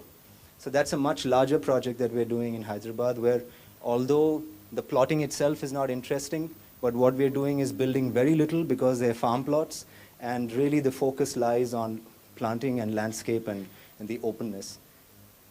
Some details of what we're doing there and what we're trying to offer. We are working with a landscape consultant there, but we're also kind of offering the themes for ideas of the open and texture and surface and so on. And kind of ballooning that further to an even larger project, when we did the competition for Ente Kochi last year, I think the base of this project itself in many ways was the waterways and the sort of interlinked canals through a section of Kochi, and a lot of our work and our efforts lay in kind of intervening very minimally and navigating and interlinking those canals and waterways, and then sort of making sure that the interventions and the inserts were sort of placed strategically. So this is just to sort of reaffirm or kind of reinforce that idea that we think that there's a really strong relationship in some of our work and how we strategize between the built and unbuilt across a certain scale and spectrum of projects. That's that canvas again, where we started from. So this is a sort of categorization in that sense. It was important for us to really see what is the nature and what sort of character we were able to create when we were in this encounter between the built and unbuilt. Thank you.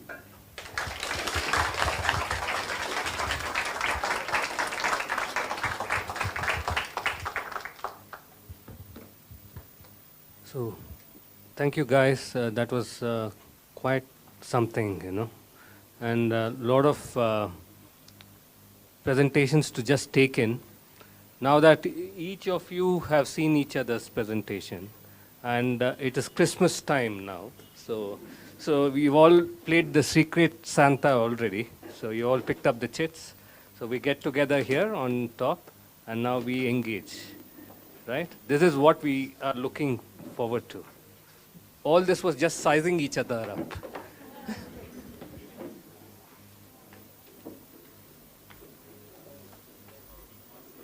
Yeah, on stage, please. Check, check, check. Come, guys.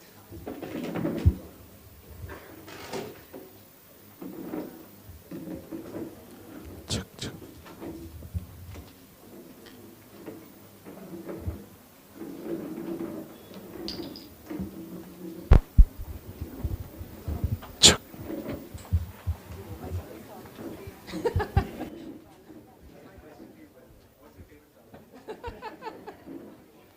Okay, one of you.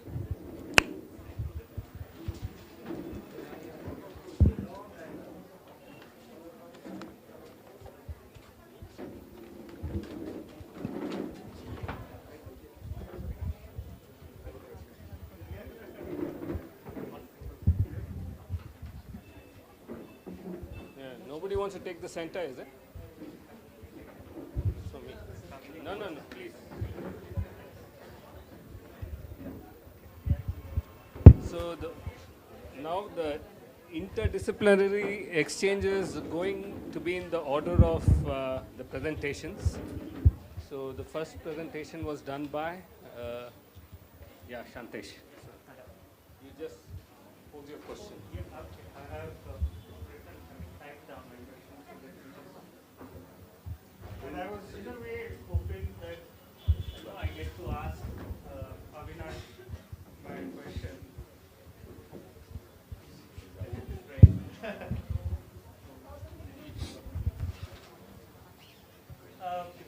Because in many ways I could resonate what we are trying to look at as what the idea of architecture to become landscape was reflected in your work as well as the examples that you chose.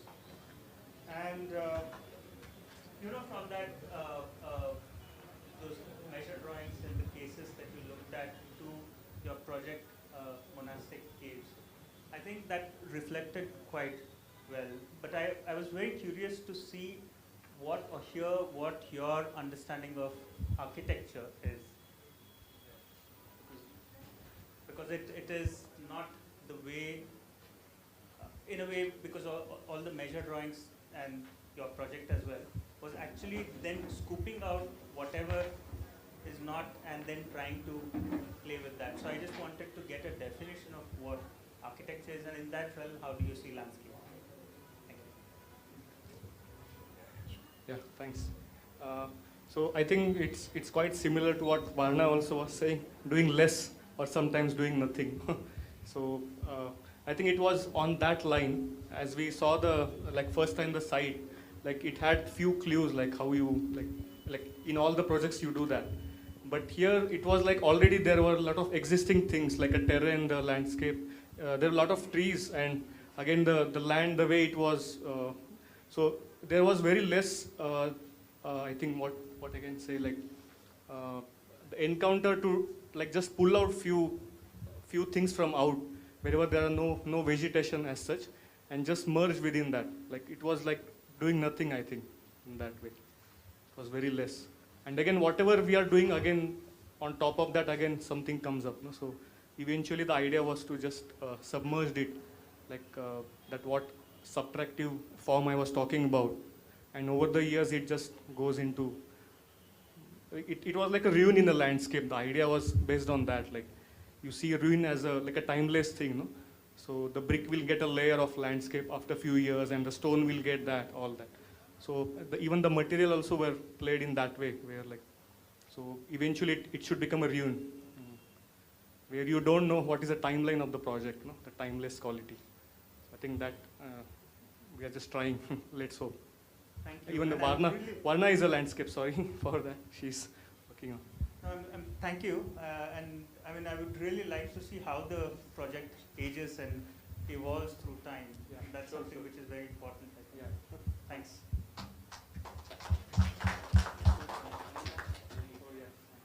I think I got a Rahul.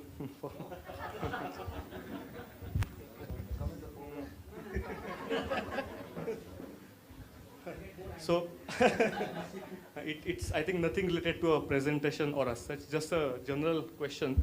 Like every time I think of a landscape, architects and conservationists and urban planners in that way.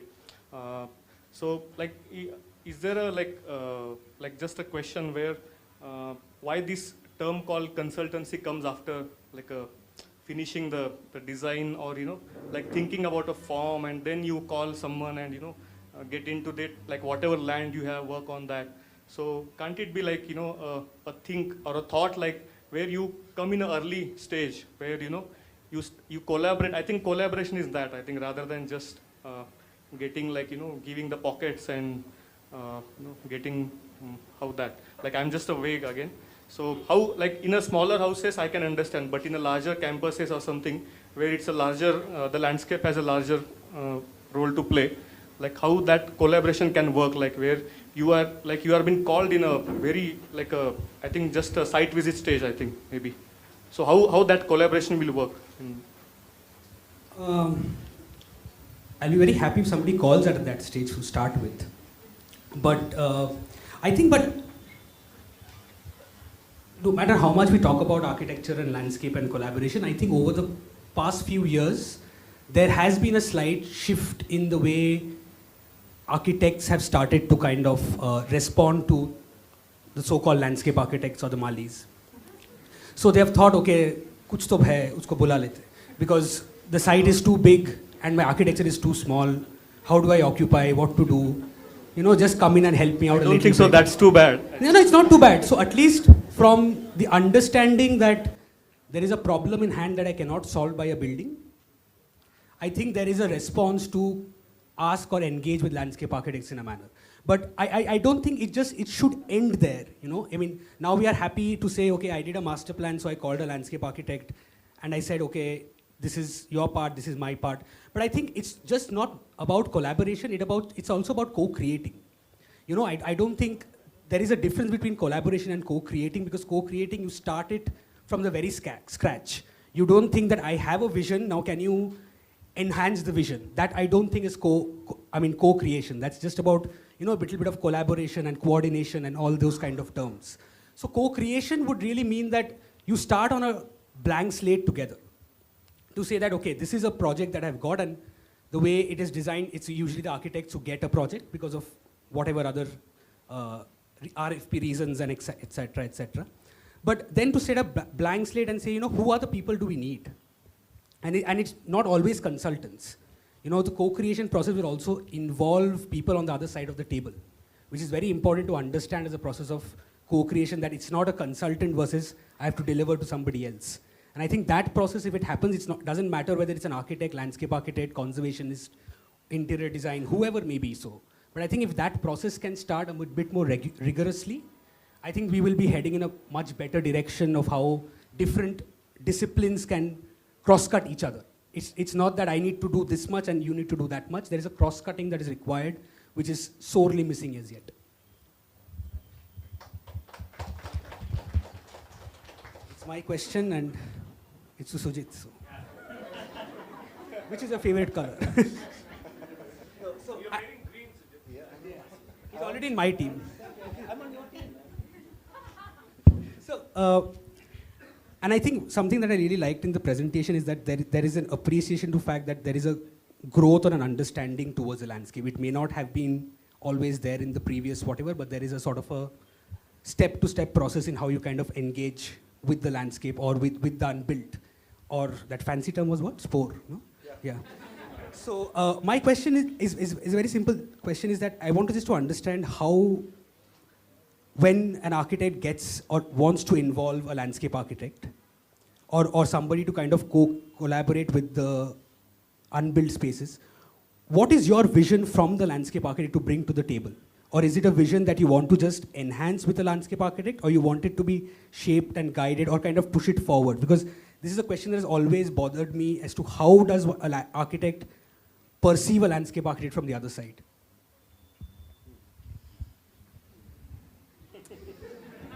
Yeah, continue to put me in a spot. But no, but it's a good question. I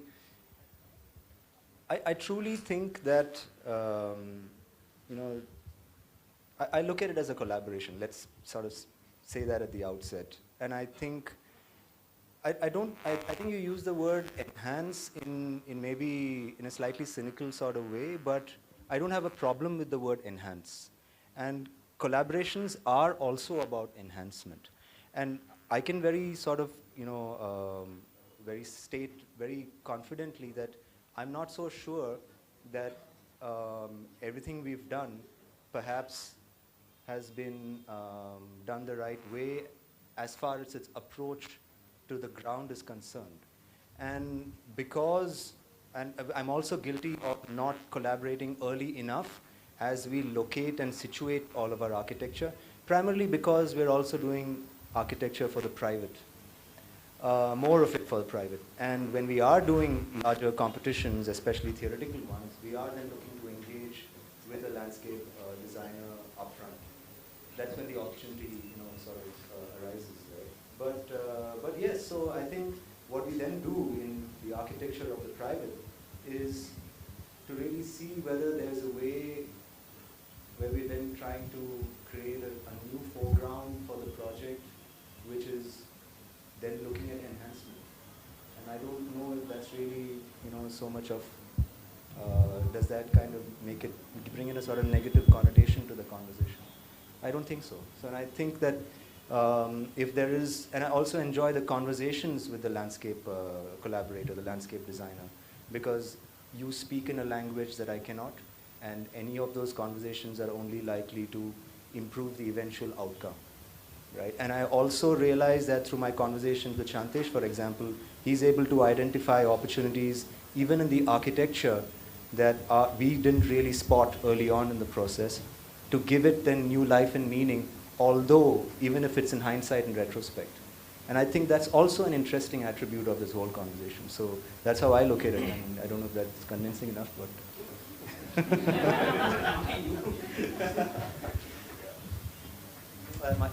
I have to ask someone. I have to ask you. Yeah. So this is not a fully formed question, but it's again an extension of what I was just saying to Rahul, is about, I'm sure, Shantesh, you also have a similar dilemma. We're just in that sort of time, and the nature of practice is such that we are, you know, majority of our clients are private clients. And so much of your presentation today was about, somehow I get the sense, was about doing little, and it was about kind of, you spoke of the unbuilt a lot. I don't know if I kind of caught that, if that was the right sort of observation. And you spoke about the, let's say, the mental aspect of the structure of a book is sort of takes precedence in some way, right? And all of that led me to believe that when we are dealing with private clientele so much, does it become hard for you in some way to implement and ideate and sort of create a connect with this sort of theoretical framework that you created for your practice, and then bring that forward to a private project? And what are your conversations and what are you thinking then at that point when your opportunity is limited in some sense? Let's say it's a private home, for example, and that's the kind of interface for us, right, to kind of explore creativity sometimes. It's a 40-60 project. And then if you are engaged, do you say no? Or do you think that there's an opportunity there too? And how does that fit into your overall ideological framework? Well, I'll start with the second part of the question because the answer for that is quite straightforward. Like one of the last slides where I had a small scale to the large scale, and as we increase, and I'm not defining architecture and landscape as conventionally understood. The landscape that we do has both built and the unbuilt, and the architecture that is done by the architects also comprises of both the built and the unbuilt. And in that spirit, a smaller project requires something that has to be designed. It becomes objective, and therefore it's a single person or a single family's vision also, and so you kind of work with that. And there is a very different flair to that. The moment the scale increases, you have to look at not designing, but a process. Probably a process also, I feel, is the word falls short, but something more than just design. And therefore, we have to build up a narrative. And that equally holds true. And in both the cases, the essence of the narrative as well as design component exists. It's just the ratio kind of changes. When it comes to your other question, well, that's the tough one. So I was trying to duck it, but it's very difficult. We are also trying to, in fact, learn in the process that what actually has to be done. Architects do, and we then try to probably undo. But also, a lot of times, in that, we try to discover the spirit of architecture.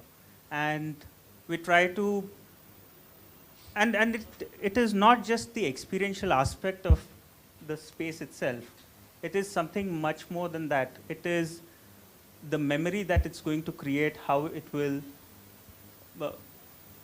resonate with the users, how they create a meaning of that space. The other aspects are very easy, the second and the third quadrant that I was talking about, which is a process-based, where you look at landscape as a remedial aspect.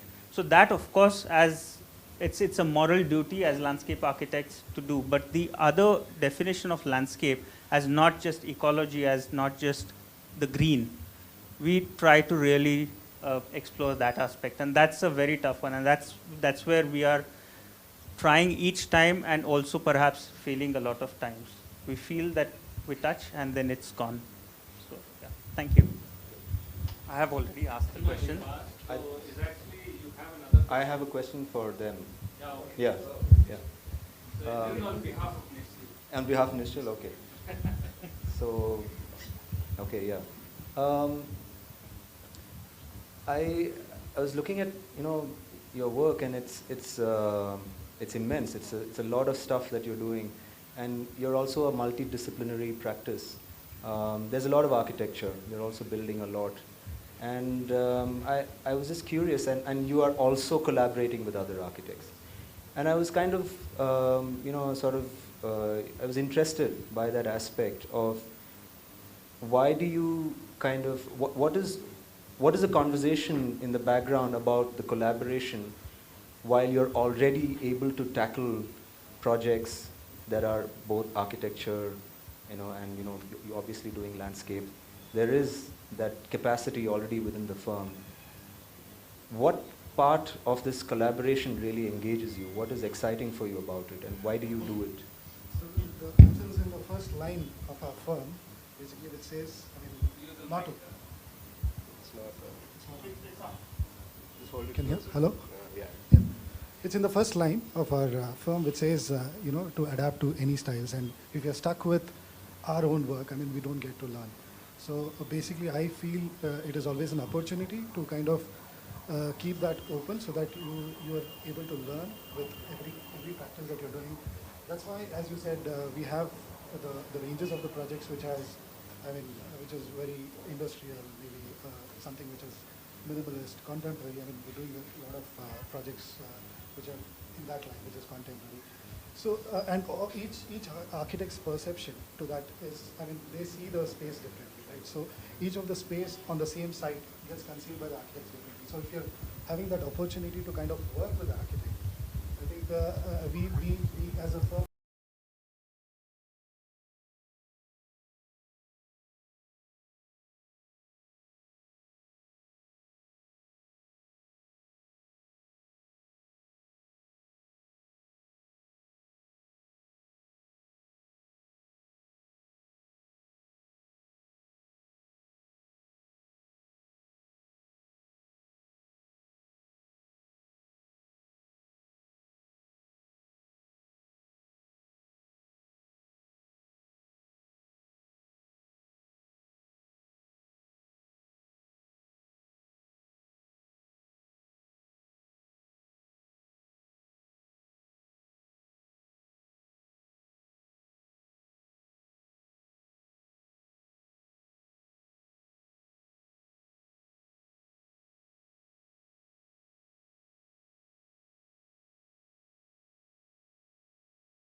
go there and just shift just one wall and then everything else falls in place. We were doing a couple of this housing projects, and I've realized that many a times, the unbuilt is one which is more successful for us than the built.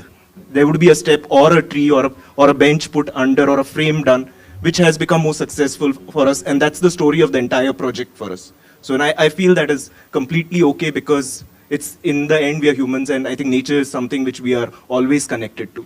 So I feel that's our way of working. Thank you. My question. Okay, I have to ask Sudhir.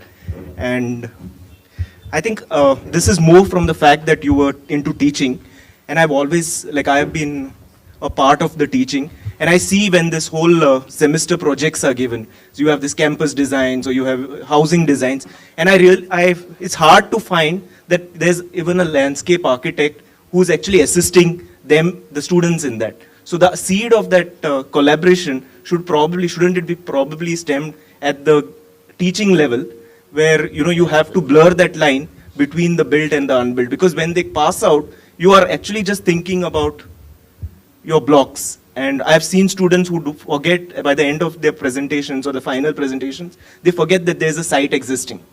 So that's my question. Shouldn't, as academics, we have that practice in way ahead? Yes, exactly. You're actually talking about the real problem.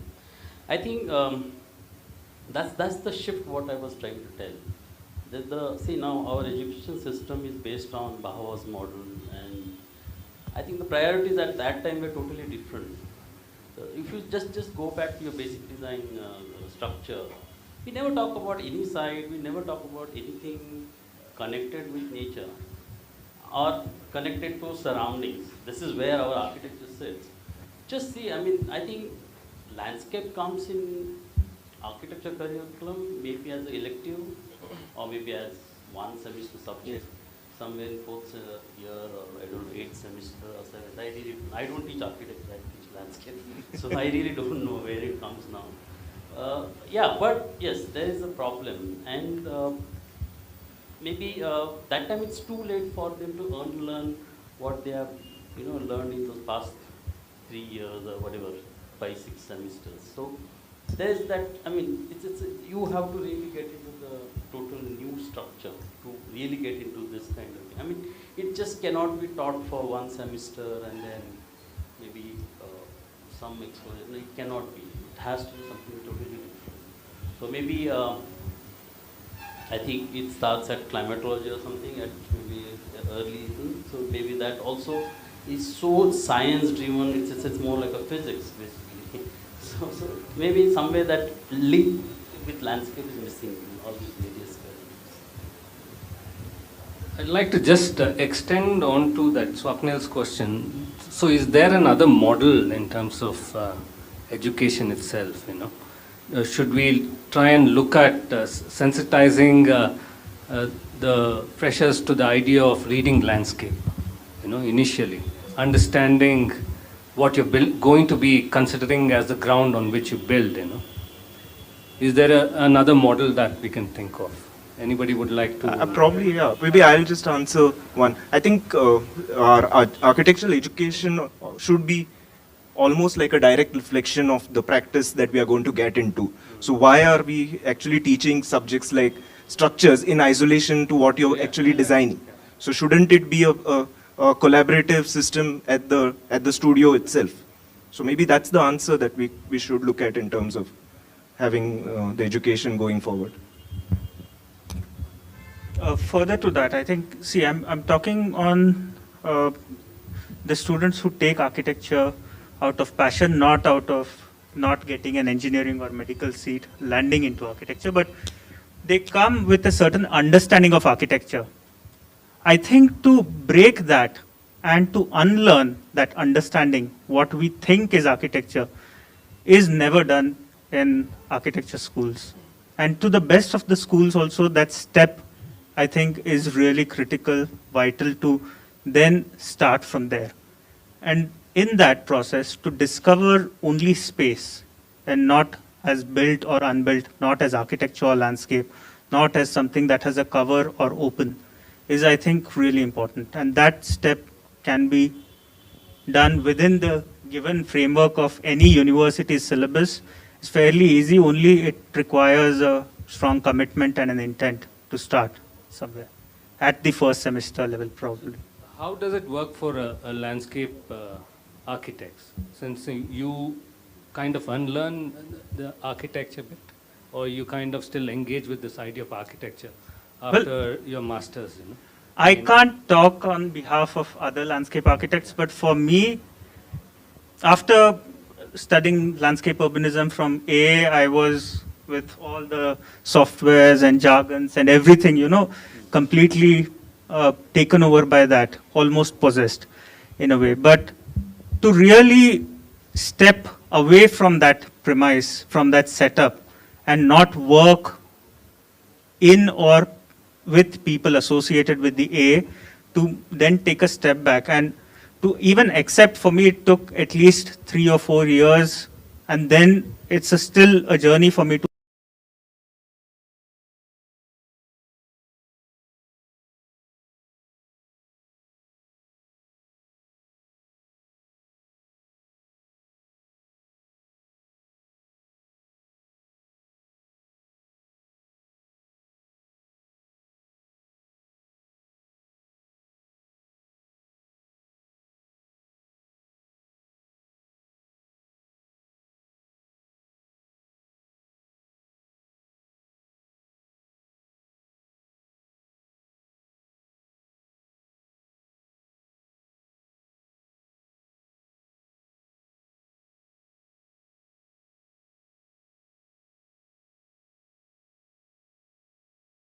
become irrelevant. In fact, if you design circulation spaces beyond certain limits, then you are a bad designer, and that's what is being taught in the colleges. Okay, whereas landscape works exactly opposite.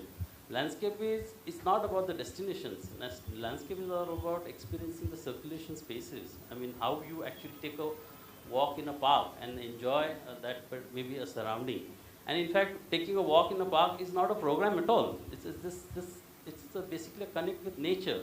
So, I mean, that's what I teach at Ramaya. So every semester, every first semester, we have this problem. Whenever there is a subject given, they design it like a building, and the wall is reinterpreted as some planter boxes. Because the beauty of wall is it can hold opposites. I mean, one side there can be a toilet, another side there can be a living room or whatever, a bedroom or something. You know, a living room and bedroom can be, you know, withstand by a wall. But landscape doesn't work like that. It's like a water, inert like a water, and you put a drop of paint in it and then it just flows there. And that people don't realize it. They just think that landscape is also like something like, you know, you put this there, put that there, and then first of all, there's no roof, so they just don't know what. And that's where the problem is. I think as an architect, we completely ignore wall, or maybe we work with the wall as a kind of element which can make you shape anything as spaces. But in landscape, there is no wall. There is whole universe which is talking to you. And that's where the difference starts. And that's how it unfolds. I think you have a question to ask. Can I just add to that for 2 minutes? Yeah, sure. So I think that, I mean, I don't know what is the structure. I'm trying to answer your question about how do you relook into architecture and landscape. And I don't think it's just a matter of architecture and landscape. The way bachelors of architecture are, I mean, you will see many people divert into many different directions. No, somebody does architecture and realizes something in photography, something in movie making, something in whatever. So I don't think that's the issue. I think the problem lies more so in the practice than in academia. If you see recently or over the past few years, there has been quite a blur if you see higher education of architecture or landscape or any spatial field, whether they are, I mean, the terminology could be habitat design, the terminology could be urban design, the terminology could be landscape. But if you see the issues that they have started to deal with are very similar. If you're talking about somebody as a planner, the issues that they started to deal with are very similar. So I think in academia, there is a certain blurring of disciplines that are happening. Whether you're a landscape architect, you can be still talking about, you know, redoing a street. Now, redoing a street was an urban designer's prerogative. I said, I'm not going to give my street.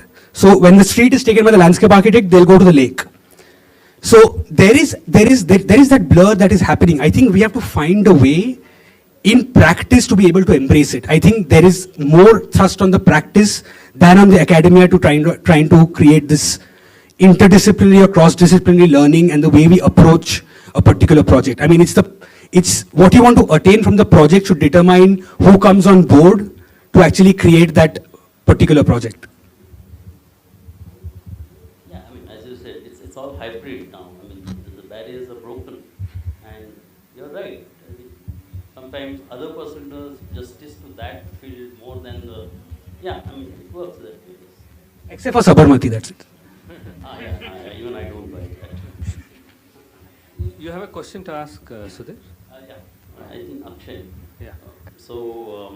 Yeah, I saw your work, very interesting. In fact, even I was trying to tell everyone that there has to be a different kind of a relation between architecture and landscape, and then you seems to be doing that. And I think, as Rahul mentioned, maybe because of Aditi and you as a combination, that's a different part. Okay, now since you are doing it, since you are into all this, what are the challenges? I remember you telling me at two incidences. One with that apartment where, I mean, you had visioned something which was supposed to be more intense, but unfortunately I think maybe the occupants were not in that kind of a thing. And another one was in, I think, Sisti, where you said, I think the food gardens were deprioritized or something, OAT. I don't remember your exact words, but you said OAT was more. So, I mean, yeah. So so where are the problems? I mean, what I'm trying to say is that you are trying to connect landscape with architecture, and you are in that progress. You are in that process. Sorry. So where are the problems, and then how one can take it further? Yeah, in the first project, in fact, I think over time we've realized that we wanted to push the boundaries. It's very easy to sort of say that we work together, architecture and landscape, and it's a seamless transition, etc., etc. And the moment we realized that we wanted to push the boundaries and work on not private projects anymore. I mean, we do very few private projects, and we started taking on these larger campuses and even mostly. So since we don't do more of that, the kind of responsibilities that we have goes beyond just saying that the landscape and architecture is done by us. It doesn't stop there. So that was the chance that we took with this project called Vanam, where the whole idea was to merge it so seamlessly that the structure and the entire working around it was done to an extent where they were ready to push, the client was ready to push the boundaries for that. He did his job. But then the people who are actually... So what happens is, it's also to do with the kind of people who want to take it up, right? Like, it's not as easy as saying whatever is given will remain like that forever. So we took the chance. We said we'll buy an apartment there. In fact, we took a small apartment there. Yeah, the cheapest one. In fact, the whole idea, we don't live there, but the idea was to experiment at a personal level, push people at a community level, and keep doing it to an extent where they get tired or we get tired. You know, so that was an experiment, and then we realized that you need people. So this is a project where the client or the people who are actually buying are not directly connected with us. I'm not interacting with those 20 units. But in projects like the Manipal campus that we're doing, or the Srishti School of Design, the kind of collaboration that is there is far more intense. So,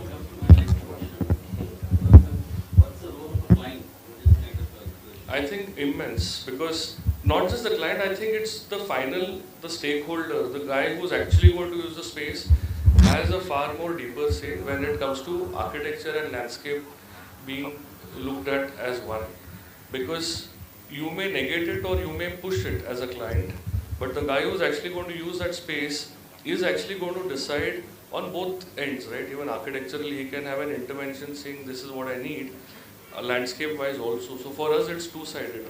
So if it works both ways. If it doesn't, we need to keep pushing.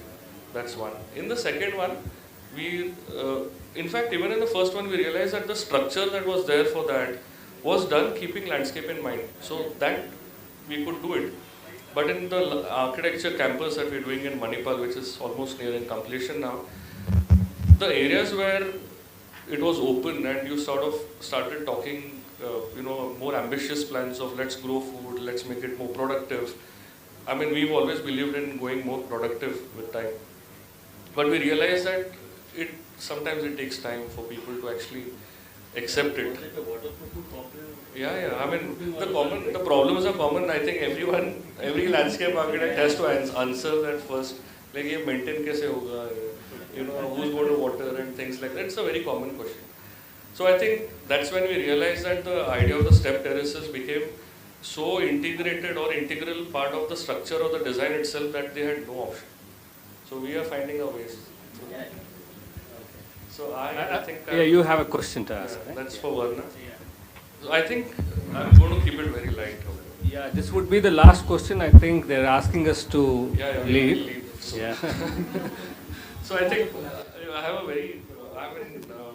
I've seen your works before, but I'm also intrigued with the kind of collaborations that you had, and they're fantastic with people who are from, you have some very people who are even, Sujit there, and it's so interesting to have those kind of collaborations where they probably understand landscape or the idea of collaboration itself more. So just two simple questions, straightforward. One is, how seamless have they been? One. And who was the most difficult, or what was the most difficult collaboration? It's very simple. No, I mean, those are both great questions, and honestly, I'm really fortunate to be working with people who really who are very open-minded to the idea of collaboration, wonderful collaborators, whether more established practices and even emerging practices. I don't think they've particularly been difficult, but I feel like they've challenged the ideas, and that's very important because then it makes us relook at the ideas and sort of really have the conviction to want to sort of work on it, or else you will be exploring the idea much more. So I don't think I've particularly have had a tough collaboration, and thanks to everyone that I've worked with, yeah, they've just been wonderful. And also, I must give credit to the clients, because the clients have been equally collaborating, challenging sometimes, definitely, but very collaborative and very open to ideas when it comes to like pushing the edge or boundary.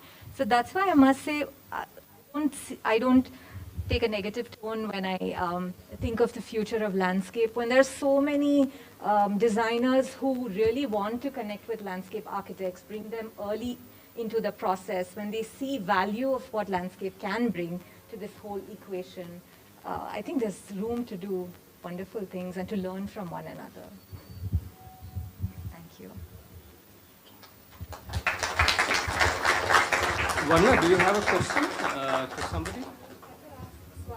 Yeah, already asked. I think I haven't asked. Yeah, please.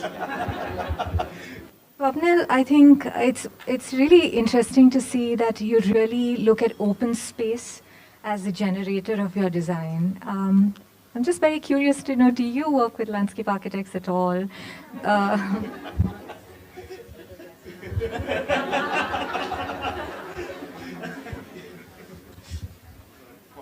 Unfortunately or fortunately, I don't have a landscape partner. So we have to work. No, but it's just nice because I think we start with that idea, and then, I mean, I've been working with Santesh, and then there's always been a dialogue over that same space. And how probably he looks at it, I think I look at it from the open space, and many times he has looked at it from the architecture perspective. And that's something which I think that's something which I am really happy about. Because then you're looking at it both ways, and someone who's not supposed to do it actually starts questioning the other side of it. Then there's a kind of a dialogue happening, and the project probably is the best example of that. Thank you. So this is not exactly the wrap-up of the day, because I think the conversations can go on further. But only thing is we have to take it outside. And on behalf of Designuru and myself, I really thank you all for making this happen. And it was really amazing. And I think there is a lot of potential in these discussions taking things forward, being taken forward. So finally, it is, I mean, we are all still not on a common ground, I personally feel. Because there are a few more questions that need to be kind of answered, I guess. That's for another time, another day. Thank you, guys. Just stay there. Yeah, thank you all for coming today. And we just have a small token, which I'll ask Sandeep to hand over to all of you. Yeah.